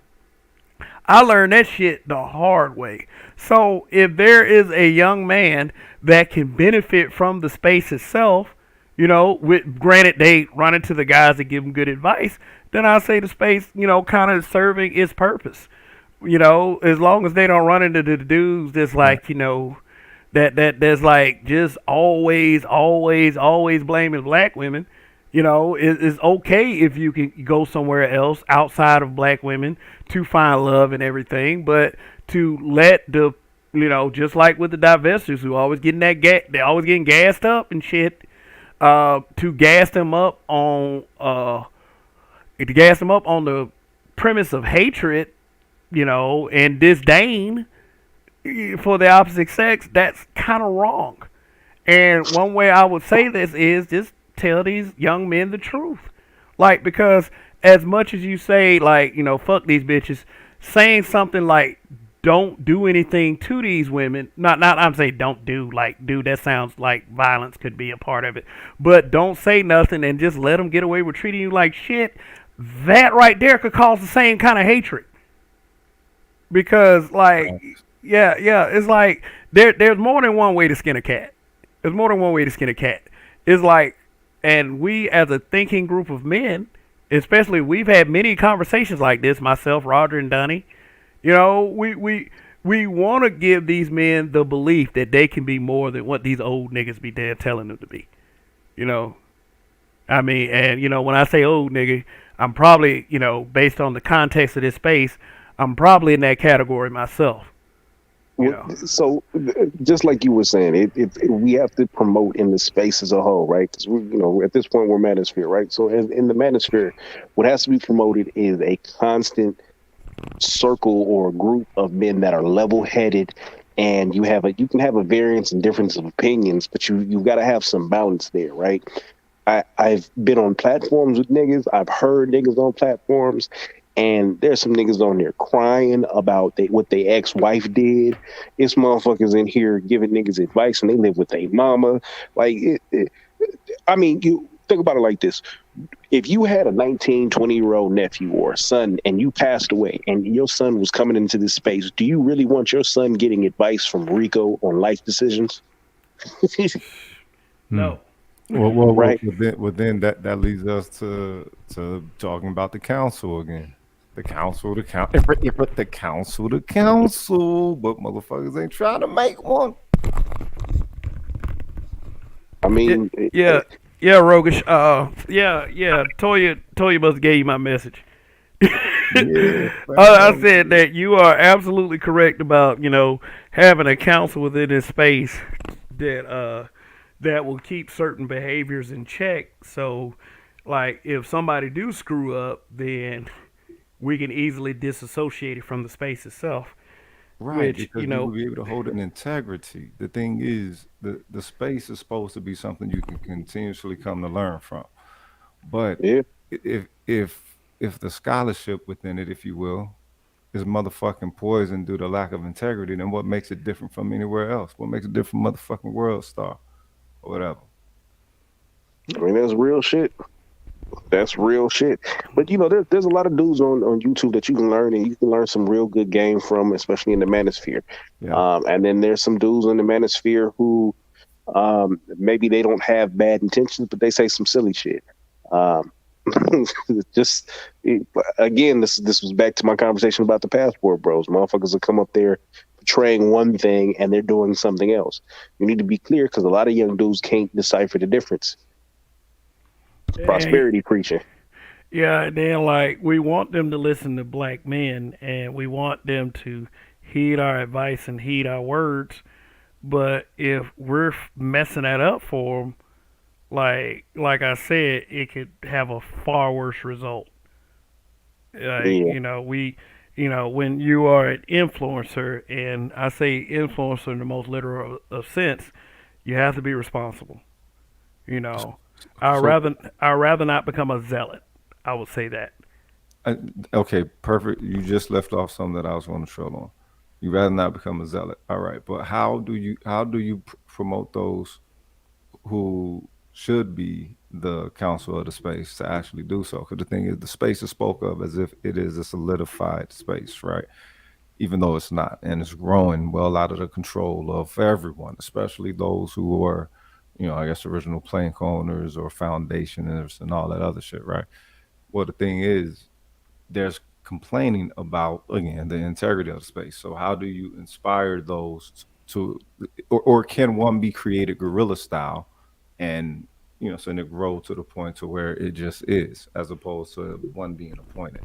But there does need to be some element of representation of those which is the pillars that makes up the principle of the space, or is the space to be redefined into whatever the new fresh people want to put to it with all that watered down shit. I get that, and one thing that I would say is, excuse me, is becoming problematic is like, and I'm gonna have to say names when I say this, and and let me put out a disclaimer: what I'm about to say, I am fully accountable for. Don't make Rogish accountable, and don't make Donnie accountable. You We finna got say some shit? Yeah, we got the big three. We got O'Shea Duke Jackson. We got Mamaya Obsidian Op Lee, and we got Angry Man. And I said this the other night at the end of the broadcast, and I said this for a really good reason. Like, although they are content creators that are considered the big three, and you know a lot of them do have. I mean, all three of them have a pretty solid following. I don't consider them to be my leader, you know, so to speak. You know, it's like every time they say some dumb shit, it's like they associate that with the space as a whole. And, you know, although the idea of a council is a great one, how do you do a council without those guys? You got one guy that think that he's like, although he says the words black manosphere, he actually starting to believe that he's too big for the space, and he downs others that open up stream yards. But funny to me that you know he'll down people that do stream yards, and then you know people who do dedicated stream yards don't get the flack like I would say. I give you an example, Jessica X or Red Supreme, who do nothing but stream yards. Like So like you ba- let me finish. Go ahead, man. so you're basically saying that having a council is one thing, but the potential of corruption is the problem. Absolutely, absolutely. That's And then always the problem, though. yeah, and then you got another guy, you know, Obsidian, who says just the craziest fucking shit that you know that is ever said, like you know, talking about pegging and talking about all his homies got good dick, like he's getting a dick report What from the them, fuck? like Do people and take him serious? uh, th- what they do is they use them as objects to hate on the space. They use and then you have Angry Man, who is just So isn't that out of pocket? Who's the last cat you named? Angry Man, No, before Angry Man. Obsidian. Isn't that out of pocket? I mean, like, what? Okay, let me ask you this: what constructive result can come from him speaking of such subjects or some shit? Like, Nothing. how's that aligned with the None. space and the None. building within the None, space? none, none, because I ain't, first of all, I ain't gonna get nothing stuck in my ass. I don't give a fuck who, no, hell no. No, No, no, hell no. what motherfucker talking to And I space don't, and about I shit don't, that they believe to be and I don't care what kind progressive? of dick my homies have. I don't care. I mean, they can come to me bragging all they want. Hey, I fucked her good. Then, like when she ended up doing some fuck shit, then you know that I can see that for myself. I'm not gonna say that's because they got, you know, that's because you ain't had no good dick or anything like that. I'm not gonna say that, even though you do have brothers say, man, he can't be, you know, he can't be fucking her right or nothing like that. You know, saying it on some sneak diss shit. You know, but I at the mean, same, yeah, go ahead. all you doing is question motherfucker performance with his woman. Like, oh, he don't know what to do with that pussy. So that's as far as it goes. That's just like Yeah, some that's as hate far or as it whatever. goes. But you know, But saying all your that other homies, shit, yeah, that dumb I don't shit, listen hell to all no. of this. I don't know what he talk about. But I know that he's supposed to be one of the spaces Rushmore. So Rushmore is basically having its own Olympus battles, if you will, and there can be nothing established from that. So Yeah. do they need to be dethroned or whatever? And then The only way that you can dethrone them is to get a bigger following than them. And you know you got to have the potency to you know to be a great influencer. Like you got to be able to do it better than O'Shea, which O'Shea I have to admit is one of the best.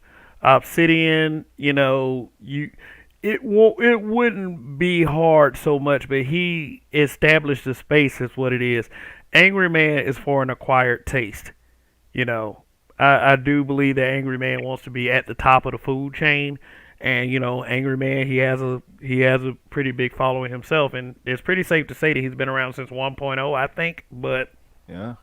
you know, at the same time, you know, Angry Man has pissed a lot of people off. You know, Yeah, People so do so that. just that dynamic is I guess the pyramid at the top is a bit of an interesting one because I don't listen to their content. I've heard their content. When I hear Obsidian, I just think of him as a joke. Like he's an older cat who's just on the air saying crazy shit. So when I listen to Obsidian, I look at it like some kind of comedy show that's on, and he's just saying crazy shit. Nobody should be taking that nigga serious, and I understand there's gonna be some younger impressionable people who's taking what he's saying serious, but everything he says, it's not even a grain of salt, nigga. It's the whole bottle. That nigga is just hilarious. He just be saying weird, crazy shit to me, and I don't take him serious at all. And then with Angry Man, I've heard some of his shows, his shit is confusing to me. I don't really know what that nigga's aim or goal is when his name is his name. That nigga just be angry and talking. Like I heard this nigga do a broadcast. He went from pimp to gangster to a conservative, and I was like, nigga, what? Yeah. I mean, And many hats. he did all this shit with a big ass Thanos glove on the wall. So I don't listen to these niggas because these niggas confuse me. I just be like, yeah, I don't know, but I think if the younger generation is listening, I think that they would also be having some issues with it, I guess them at the top. There's got to be somebody more level, more midline than them, and having them at the top. And hell, even having them on a quote unquote council is just ridiculous at that point, in my opinion. Yeah. All right. Well, I mean, well, the thing is, I only say council because that's the only thing I'm thinking of. But the thing is, if there is to be some structure applied to the space, basically that's what everyone is saying when they give their gripes about the space. That okay, now it's time for a structure. Well, you know what though? Maybe we need to start establishing what lane people are in, so it won't be any confusion. Like if you want to be entertainment, celebrity stuff, there's Yeah. a lane for that. If Yeah. you want to be newscaster, community type, then there's a lane for that. If you want to just be a comedic entertainer, there should be a lane for that. All right. But just like what Donnie was saying with, the passport bros, don't portray it as one thing and then be another. Is that's where the confusion is coming in. But I'm not one of the ones that just flat out just try to look for everything that is negative about the space. My thing is, and my one desire is cohesion. You Right. know, I Look what I would like. Cohen brought up at the end. He said the thing is. He said the thing is these dudes made the manosphere a career. Now think about that. Let's say that that definitely has occurred with more than 10 years in the game, and you know what I'm saying, being endorsed or whatever. You know what I mean? What was the state of the quality of the audience? If they have a career, then who was their earlier audience, and what was the connection to that audience? A lot of it was trauma bonded. So what Mm. actually is the incentive for there to actually be an upliftment out of that? If that is what was the start of, what I'm saying, the career, so to speak. Is that Afro Troop? Afro Troop TV says the less said about genitalia, the better. Well put. Yeah. And let me just add, Obsidian needs to be a content creator. Could you imagine sitting next to this nigga at a cubicle? Could you imagine coming into work every day But and you know seeing what this though? nigga? But you know what though? I will say one thing about Obsidian. He has the perfect radio voice. Like it's just if you listen to him talk, it sounds like he needs to be on his own radio station somewhere. Yeah, he I sounded like a mean, even though 1970s New yeah, York DJ or some shit. Oh, even I'm not even feeling it. Yeah, 1980s. yeah, even though he says the goofy stuff, the cadence that he put in the way he talks, he could probably be very good on the radio. Yeah, Now, but terrestrial radio is dead. So this nigga created his own platform and he's winning. He don't even that nigga even do his own commercials. That nigga's fucking hilarious. But yeah. He's like a kind of a comedic shock jock type. Like, but if I were him, I would really have stayed away from the sus shit.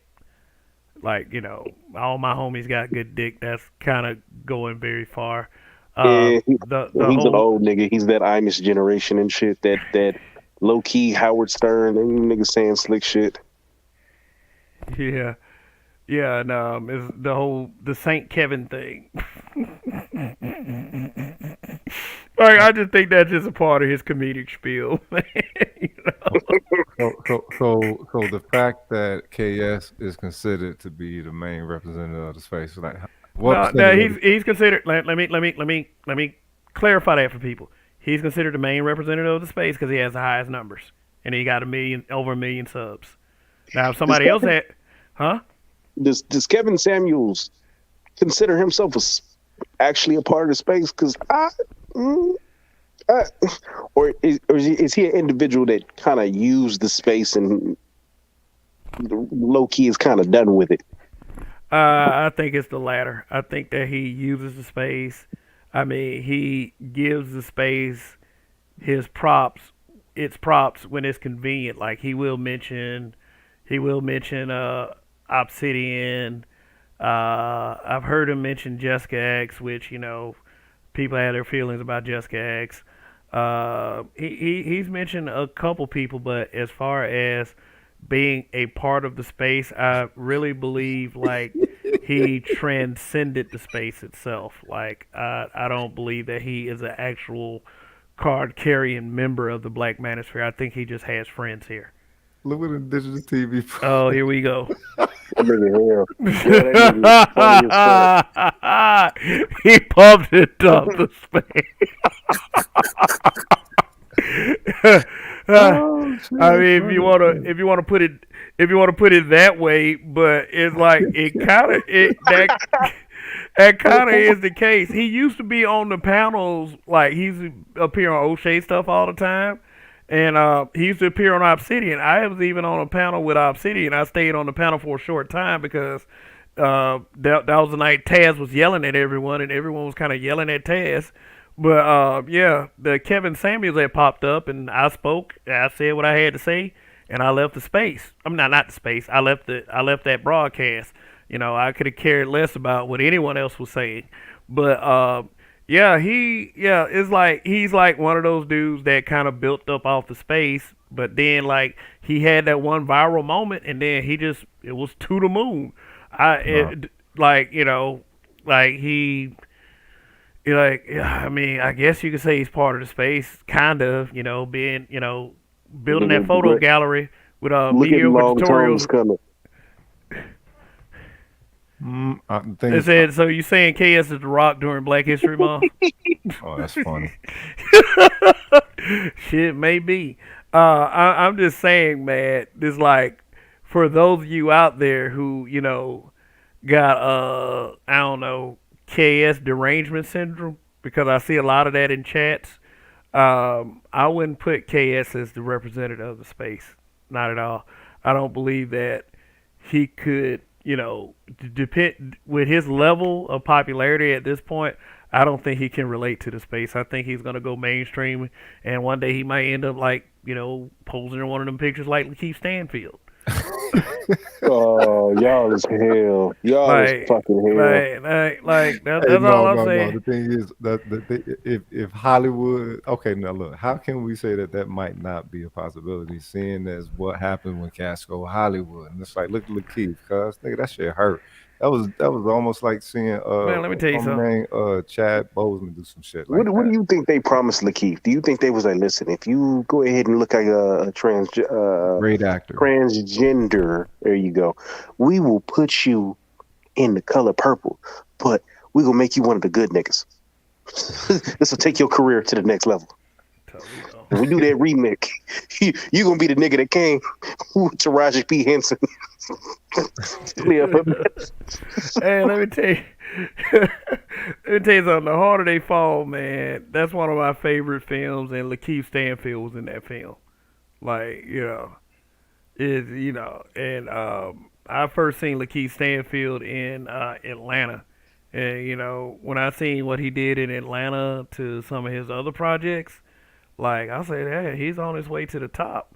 Yeah, Now that man finna blow up big time, and you know how I know he's finna blow up big time? don't do it. Don't do it, man. You motherfucker. Man, look, I ain't gonna do Like, it. no, I like mean, yeah, man, but that shit hurt. yeah, it did. It hurt, man. I That mean, shit shit. motherfucking hurt. It like every time somebody gonna get popular, they go to mainstream as a black man. They gonna wonder what the fuck what the fuck happened, what the fuck did you do, or what the fuck did they make you do? You For know. real. And it's like you can't help but have them questions. And it's like, all right, yeah, everybody say conspiracy theorists. And it's like, come on, cuz, really? Again, really? Is that long Tom song said all the foods on Atlanta are compromised. Let me see. Zazzy Beats. Yeah, old dude put on the dress, the main Zazzy Beats could character of get the it. joint, Yeah. or the main character of the character show, whatever. Yeah, Uh, Donald Glover. no, not Donald Glover. I ain't I'm gonna, pretty I sure ain't gonna he had. lie. I ain't gonna lie to you. When he was in that video, "This Is America," a lot of that dancing was effeminate that he did. Yeah, Yeah, I his mean, choreographer was and an African chick. Yeah, that nigga, you knew that nigga. Come on now, you look at that nigga. You think that nigga can dance? They nope. brought in the most sassiest nigga that they could. So, okay, I am going to come up with a step and 1 2 and 1 2 and 1 2 and step. And we know the Talk story with about the, it. we know the story with Paperboy. He's a Yeah. part of the MCU, but Mm. yeah, that one right there, like that. Because here's the thing, I went and saw that movie, Eternals, and he played a character named Fastos. Now, granted, they made his character into a homosexual. Is Now, that the way it is in the comic or the book or whatever? no, he was straight in the comic. Ain't that a bitch? Yeah, Yeah, Marvel but Marvel really didn't have no gay characters. They had like at some of the characters in the movie that were female, they were actually male. Marvel did a lot of gender and but alphabet inclusion. but here's the thing, though. But here's the thing. All the other Eternals, including the little girl, were blatantly heterosexual. He said blatantly. Blatantly heterosexual. What the fuck That, is that, that? it's almost like they was trying to tell us this black man brought gayness to the planet. You know? Holy shit. Yeah. That's low key what happened. I mean, that's just really what happened. That's These disgusting. motherfuckers was the ones who swayed and moved cultures and people, and they were gods to the people. Well, this was the god of homosexuality. Let me show you something real quick. Oh Out god. come the Romans. Yeah, man, but they do us something bad in They do, Hollywood. dog. And when you go around the world, you get all these questions about that dumbass media and shit because they don't know any other aspect to black reality except what motherfuckers put on that tube and shit. These motherfuckers should not be able to be Look at the digital TV. He gonna say Zestos. real, man. That's that bullshit, cuz. Yeah. Let me read Marco Ross's comment. He says, KS was my intro into the space by way of a female friend. I heard him mention BGS a few times. From BGS, I found the Roger Report. All right. You know, just led you to greener pastures, I would say. Yeah, and you know what, though? That's how Toya says she found the space by watching KS, but then she found my channel. No, she found your channel first. Oh, okay then. Well, Your channel was her introduction to the space, but oh, okay. actually she had been visiting DJ Kudas on a whole nother level with the music before that, and didn't know Yeah. he was a part of the space as well. Yeah, DJ Kuda. Yeah, DJ Kuda is a very, very like he does.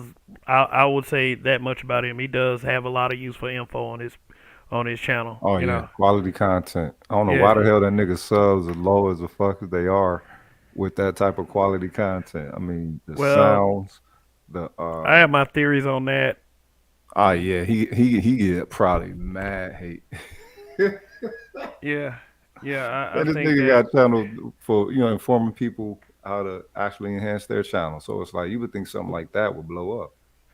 Yeah, but I've seen like DJ Kuda's I've seen DJ Kuda's set. Like he has an actual set that he doesn't use very often. Yeah, his production is actually on point. I will say that. Yeah. But Mackie Samuels, he said at Indigenous TV, the problem with BGS Itmore and the Monahan report is that he used it as a crutch to justify his failures in life. The Monahan report is not the reason BGS became a baby daddy. Ooh, SMH. who's Holy this? shit. Jesus Christ. Whoa. Damn. Okay, but Someone whose name I haven't seen before. But obviously has probably been watching from the clouds for quite some time. there I are a get a lot of lot of people calling themselves Samuels now in Samuels. all the social media. A lot of people that whatever the first name is, and then they'll put Samuels on that shit. That's a trip. Yeah, wow. Yeah, man, but yeah, they've been kind of back and forth about that Monahan report, and it was because let me say, Ramil, Mr. Pump and Dump himself, he made a big stink about it last week, and he got that conversation started back, and it was like I watched BGS put out videos about it again, and Art of It more, yeah, that was a yeah, like for those of y'all who watch art, I think y'all know the broadcast I was talking about. Yeah, they was going at each other, Mm-hmm. like about that Monahan report. But I do agree that look, we we know the consequence. Like I'll tell anybody, we know the consequences of unprotected sex. If you have unprotected sex with anybody, if you're bold enough to have unprotected sex with someone, especially if you're not married to them, you need to be prepared for the consequences afterwards. Whether it be a pregnancy or you get some willy lump going on. Like is you have to be prepared for those consequences. You can't blame anybody like uh, but yourself on that. And Yeah. Rael just like failed the fuck out. Like yeah, oh yeah, Rael, yeah, I watched that. Whose broadcast was that? Yeah, where like it was yeah, Art New Style. I watched it when him and BGS got into it. So I what Yeah. happened? mean, go ahead, Don. No. Like BGS and Rael, they got into it like real bad. It was kind of that falling out getting into it. Kind of, Beef. You was my nigga, now we beef. I'm busting at you, you busting at me.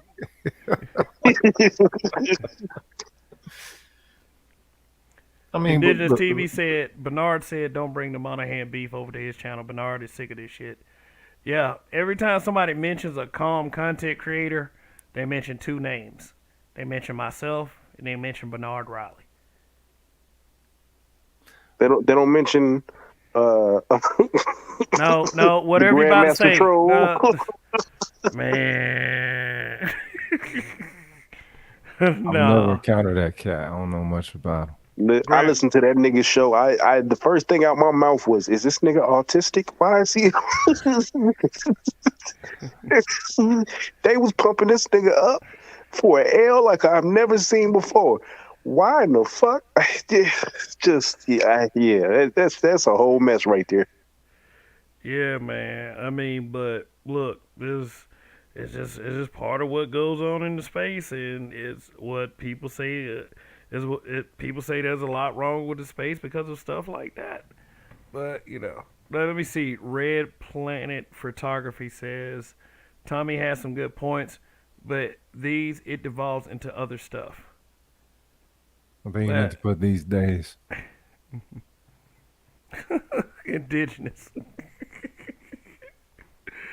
Oh man, and look! Don't get me wrong. Look, people are allowed to have an opinion on BGS if they want. Like I said, BGS put a lot of eyes on this channel by putting me in his community tab, and of quite a bit of subs came from him too. But it is what it is. We're not above this criticism. It says niggas calling that man Master Teacher Kev. BGS got these cats thinking YouTube is a damn dojo. Mm. I know. Wait a minute. Wait a minute. When it comes now, in the conscious community, they talk to teachers as such, right? Now, I'm suspecting that folks was using that shit. You know, what I'm saying based off of possibly having been in the conscious community. BGS himself was in the conscious community Yeah. at whatever age he is. I think in his late 60s, and with the knowledge that he does know, yeah, he would definitely be received as such. But but I don't understand the measuring system towards cats is ascribing that to him or trying not to ascribe it to him. I mean, I don't know unless it's I All something think he did other. people was have. describe it to himself. Yeah, I think a lot. I think a lot of people like I said when it comes to the head people. BGS is considered one of those heads, and is like they crazy. This sometimes they be on some crazy shit. You know what I'm saying? Like a lot of people like don't like they feel as if BGS is projecting. I would say. I've always been cool with BGS. I haven't seen that side of them. I mean, well, the whole the whole trying to, talk, the whole comment about, I'm a me and Big Dookie and the fellows, we gonna we gonna get you like that. I would have never said that shit. He's Wait, going to put a what? penis in your butthole. Yeah, I What? would. What? Oh, what? What? I would. I All right. would. No, no. I don't be Yeah. listening all the time, so I be missing all this shit. No. What the He fuck? he got into an exchange with Kid Organic, and it came down to prison rate. I will say that. Oh hell no! No, yeah, What the fuck? Okay. yeah. Online on verbal line prison. All right, whatever. All right. Yo, Indigenous TV is The a less I fucking know, the better. fool. Cuz. All right then. Moving on. Man, what? When I heard a nigga refer to him as precious, when I damn it threw my phone out the what? Nigga, what the fuck is we talking? Wait a minute. What? Precious one? All right. No. There's a lot of Like, stuff that hey, I look, don't know dude. about Hey, the look, streets. y'all ever call me precious one and you're a male? I mean, even you a female, I don't want to hear that shit. Don't ever call me precious one. Precious one. Don't do it because if I see a nigga that Precious, even I think, honest one. I mean, if I even see a nigga that I even think look like you, I'm gonna be like, look, dude, ain't nothing precious about me. Like on some real shit. Like I ain't even talking about the movie either with the big chick. Like we calling me no Hey, That's like calling the dude delicious. Like to the moderators, like I understand, dude has a vendetta in there, but you can't just let motherfuckers come on there and say some just kind of ridiculous slander. The motherfuckers not here to, like, I don't know if it's true or not or whatever the case is. That's not shit that really should be said in the comments. Just FYI. What are you talking about? Just look in the comments because I'm finna pop it. He got about 2 seconds till I get to it, unless somebody else do.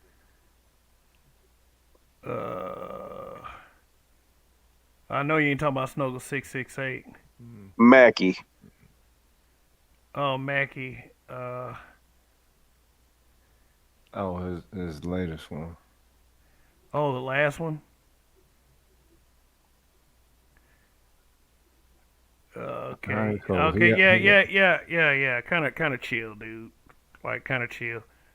So Dottie, I'm not the biggest fan of timing out, but you, you're a habitual line stepper, so. I mean, obviously they're gonna be line stepping with the name. So unless their actual name is Mackie Samuels, which salute anybody that got Mac in their name. Salute, you know what I'm talking about.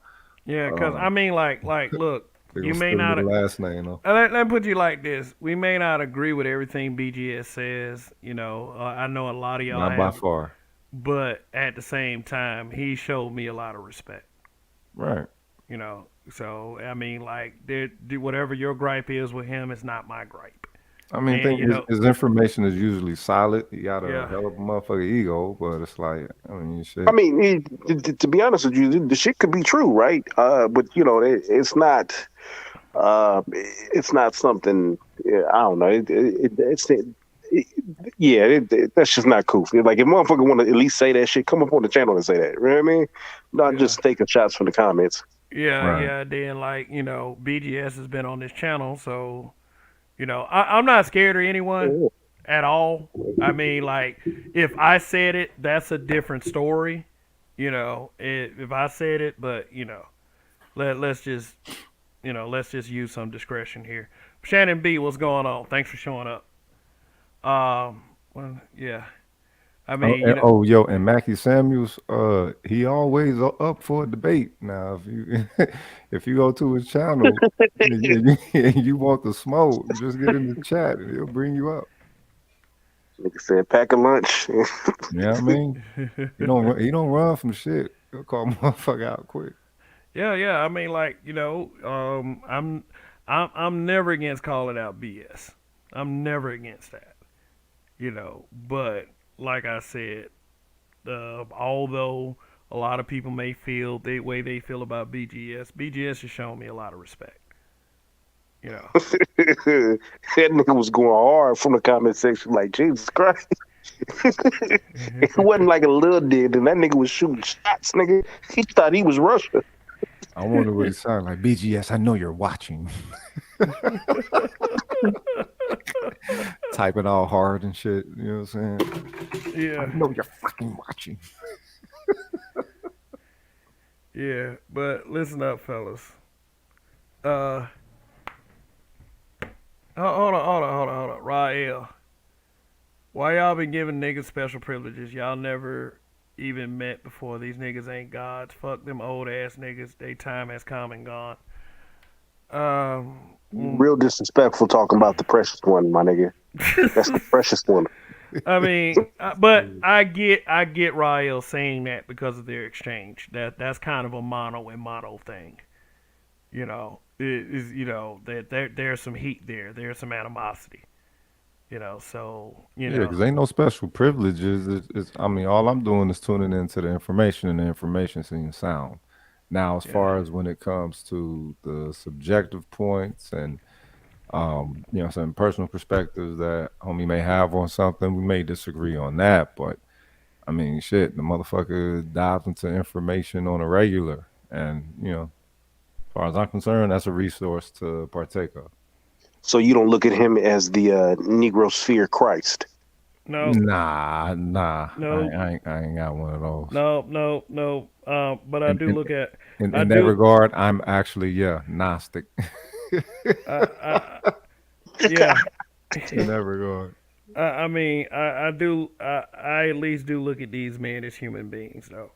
I mean, until like someone crosses me, like that other nigga that used to come around us, that's the unmentionable. You know, he crossed me. He was the first diss video I did. And I didn't appreciate that because there was some shit that went on the back end, and he had every opportunity to be a man about it, and he didn't. So fuck that nigga forever. But that's an example of a guy that actually crossed us as the habitual line steppers. So yeah, I mean, I'll give you a clue as to who this guy is.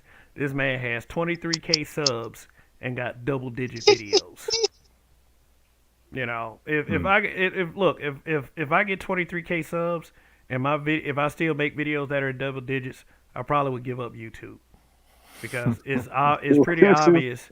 It's pretty obvious that I would not belong here if that were the case. Now, Do I'm you not think he has the like bot, comrade? say what? This Do you nigga give think you. he has the bot, comrade? Probably. Oh yeah, definitely. I mean, You this has nigga. the bot.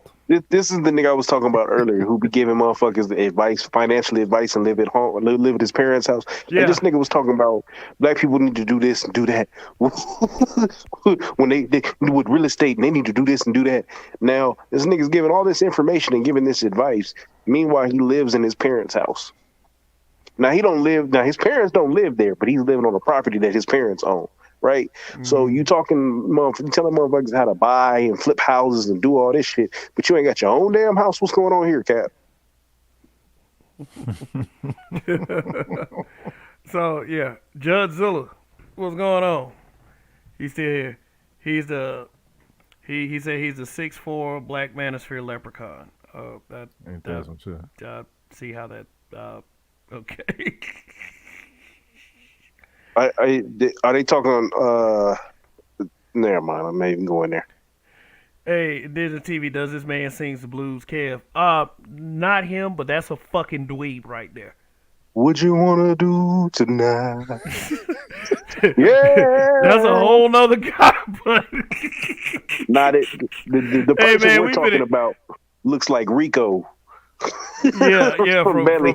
from Belly, Rico from Belly. Oh wow. Thick Hey, ass glasses on. Y'all yeah, stupid, yeah, Kevin. but as I far as don't who like it that did, shit. as far as indigenous TV, who he's talking about, man, that motherfucker can't keep the manosphere name out of his mouth. He's talking about that, he has grown past the manosphere. No, you haven't, you dumbass.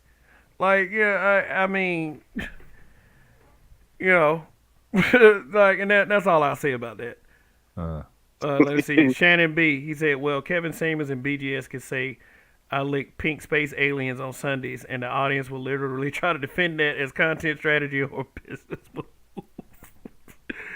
Oh God! Y'all niggas is hell. y'all. I will not let y'all talk about the precious one like that. Okay, Hey man, look, man. precious Final, one is out here doing God's work. Okay, Okay, y'all are so you not know gonna what? talk about the precious one. man, y'all. Let's say this: as quick as the wave hit KS, uh, is it valid that if you know what I'm saying his shit go to his head too quickly, like who is actually ready for a wave like that to actually become world known in like you know what I'm saying a week? A week. Kevin Samuels is one of them niggas who always knew he could get there, but he just kept hitting his head. And he was outside of stores trying to get niggas to, man, let me come to the store. Let me do some designer for you. Hey, yeah, what kind of cologne you wearing? He was that nigga, and then all of a sudden he blew up. You can't tell that nigga shit. That you Right. can't tell that nigga shit. He had a hustle that was unmatched, and he finally fucking make it. Nah, you can't tell that nigga not a goddamn thing. That That's nigga true. ego's on 48. That's true. When you think about it, I mean, you're basically a door-to-door salesman, but and you gotta have somewhat of a hustle on that one. But yeah, when you get some a trajectory like that, I don't think anyone is really ready for that one. So I wouldn't count him as one who was possibly of a toxic nature. You know, what I'm saying representing the space, or however people want to see him in some form of toxicity. It's like, come on, y'all, have his head to wear the crown, and he didn't put that motherfucker on. You know what I'm saying? Somebody threw it on him, and Here you go. Here you go. This is why I put so much emphasis on. Please don't make that man the representative of the space. I'm not making them that. The thing is, when you talk to regular people who ain't even of the space, that which they know of, which they know of the space, they naturally assume it's him. And my view on that is they assume it's him because he has the biggest numbers. He has the million subscribers, and he has the most views. Right. And And you that know, and that perspective is of one of a fellow content creator and also participant of the space. But yeah, on those who are ignorant, all they know he is their conduit. And he is not only that, his methodology, because a lot of people was trying to do some templatry with his shit. The thing is, he's their lens even if he don't want to be, simply because what I'm saying? They didn't yeah, heard of him or whatever. yeah. Sonic Hot Rod, he said something very interesting. He said the difference is, Kev, you show everyone respect. You don't talk down on your audience. Whereas BGS is very condescending and belittles people because of his knowledge. Well, it's not good to belittle people. If you don't want to elicit a response that is likened to being belittled, because I don't like being belittled, and I might start like with me being belittled. If I can have a few snarky comebacks, but if it keeps happening, then I start devolving into the guy I was on Facebook a few years ago. And nobody wants that guy. I don't even want that guy to emerge. So, Gilgamy, thank you for the super chat. Says, "Long live the habitual line steppers. Long live." Um, but is it really the condescending piece? If you're condescending, I think you need to expect a negative reaction to that. Uh, Let me see. Somebody else said something. Uh, Good God. Let me see. Uh, let's see. So, sorry, I lost it. I'm sorry. I'm sorry, crowd. I had a point to make, but I lost it. But Judge Zilla the Beast says KS Ego just finished squatting 10 plates. Wow. Hey Kev, you might as well go ahead and hit homie because he just went back for it. And like again, if you drop the link, maybe he wants to come up here and feel like he needs to say something, get it off his chest. Yeah, why Doing it in not? the comments and trying to give out this man's information, so people can find him and terrorize and do all this shit. And I know it's public. We don't need it here. Hmm. You're right about it. I don't, like I said, I don't believe in doxing. Like, is I know some people dox, but keep that shit over there. Is. This nigga in there when he was in fifth grade, he told the teacher she could suck an egg. He called That her a wasn't because duty of the head. Moynihan report. Nigga, stop. Look, as far as it goes with that Moynihan report, I treat it the same way as what they say the Willie Lynch letter or whatever. Some people rock with it, some people don't. It's just that, all right, well, let's look at what they say the conditions could be based off of, what I'm saying, the information. Do you see anything similar to that within reality?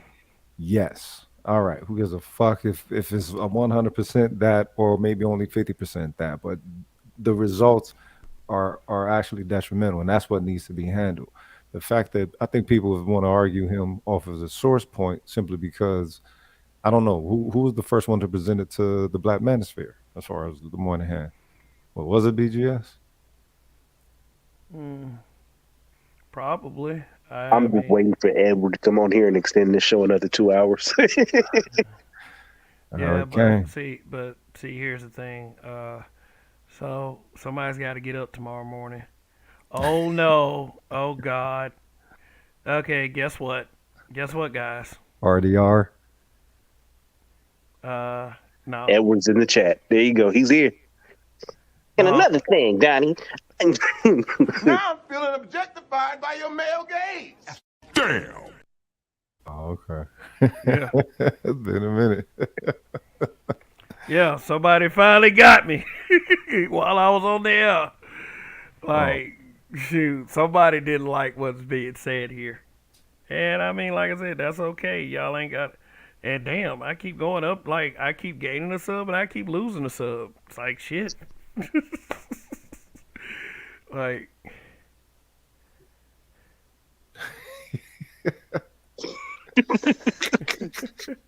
hey, I'm finna Yo, mash this out, man. nigga, Thank y'all for dude. the sharpening. Y'all take it easy, man. Peace. all right, man. Uh, Thanks for coming through once again. But yeah, I'm about to put an end to this one. Anyway, it's been long enough. That motherfucking indigenous TV, goddamn. that nigga cold. Man, I'm sure, man, y'all got me in a lot of trouble tonight. But I don't care. Shit, Nigga, you gonna like, be tagged to 100 different broadcasts. So you talk about the passport bros, huh? You must not have a passport. I mean, well, this is all y'all fault, man. This is all y'all fault, Nigga, man. But shit, motherfuckers with a picture of BGS on their wall with a shrine, nigga. You was talking about the exalted one, the precious one. man, boy, this is about to be a. I feel like this is about to be a very interesting week because I'm gonna do an extra broadcast this week. You know, so yeah, but Indigenous TV, yeah. I actually, you know what though? I don't think that's a bad idea. I actually want to be the ruler of the graveyard shift, and I believe that's very possible. What did you say, Donnie? Do you think this graveyard shift thing could work? Yeah, it could work. It's a bunch of us niggas in here that are weirdos late at night acting a fool. Yeah, man. But I like doing these broadcasts, man. I really get some. Hey, Donnie, stick around afterwards, though. I mean, but do you have a final statement? Yeah, long live the habitual line steppers and passport niggas. Just admit, just say, hey, listen, we like the trick. It's really sex tourism what we doing, but because we black, we want to call it passport bros. Boom, I respect that. Trick All on. right, all right. Shout out to Snuggle668. Sun is hot, raw. I appreciate you. Using the mod wrench and all that other stuff. Yeah, thanks for, and to all the moderators, thanks for looking out for the chat. We don't want people that are too fucked up and too crazy in here. I mean, like I said, I'm not a fan of doxing. I already told what would happen if I ever got doxed, and I don't need to repeat it again. That might get me incriminated. But, that's just, it is what it is. I have to have the belief that I stand on something. So look, about the actual topic, the black men are not needed or valued or anything. Uh, Actually, we are valued because of the talent that we introduce to this culture. We are needed because, but needed in the most superficial of ways. What all I've ever said on this channel is for black men to value themselves and value ourselves enough to command the respect that we say we're looking for. Do not beg, do not cry about it, do not whine about it because there's no need to. Uh, we are a powerful group of people, and we have to understand and have at least enough self respect to realize this. And, whether you feel like I'm trying to give you guys hope or not, look, I'm just speaking the truth, period.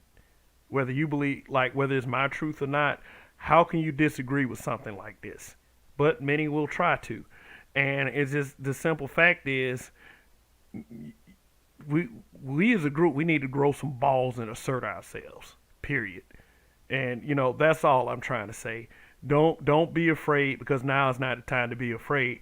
The time is but is now the time to grow and evolve and to not have any fear about that shit. Don't wait on the validation to do this because a lot of us go around acting like we need validation. And that's not the case at all. Because if you are seeking validation, even from being on this YouTube shit, then you are in for a very, very sad life. But if you have that self-respect and you have that motivation, and if you value yourself, you won't need any of that shit. And trust me, the respect will come to you. So I actually appreciate, who I am. I actually have respect for myself. And I wish the same for all of you. And I always say this. I hope you guys have very prosperous weeks. I hope you make your money. I hope you make lots of it. If you're working a job where you busted your ass, I hope you'll get promotions. But I'm always, whether I feel some kind of way about the way you talk, my thing is I always will want a positive outcome for you. And you have to decide that as well. So this is the end of this show right now, and I do thank everyone for their participation in the chat. I really appreciate the super chats that you guys give me. I appreciate that. And know this, man. Know this. I'm not above correction or criticism as long as it's done respectfully.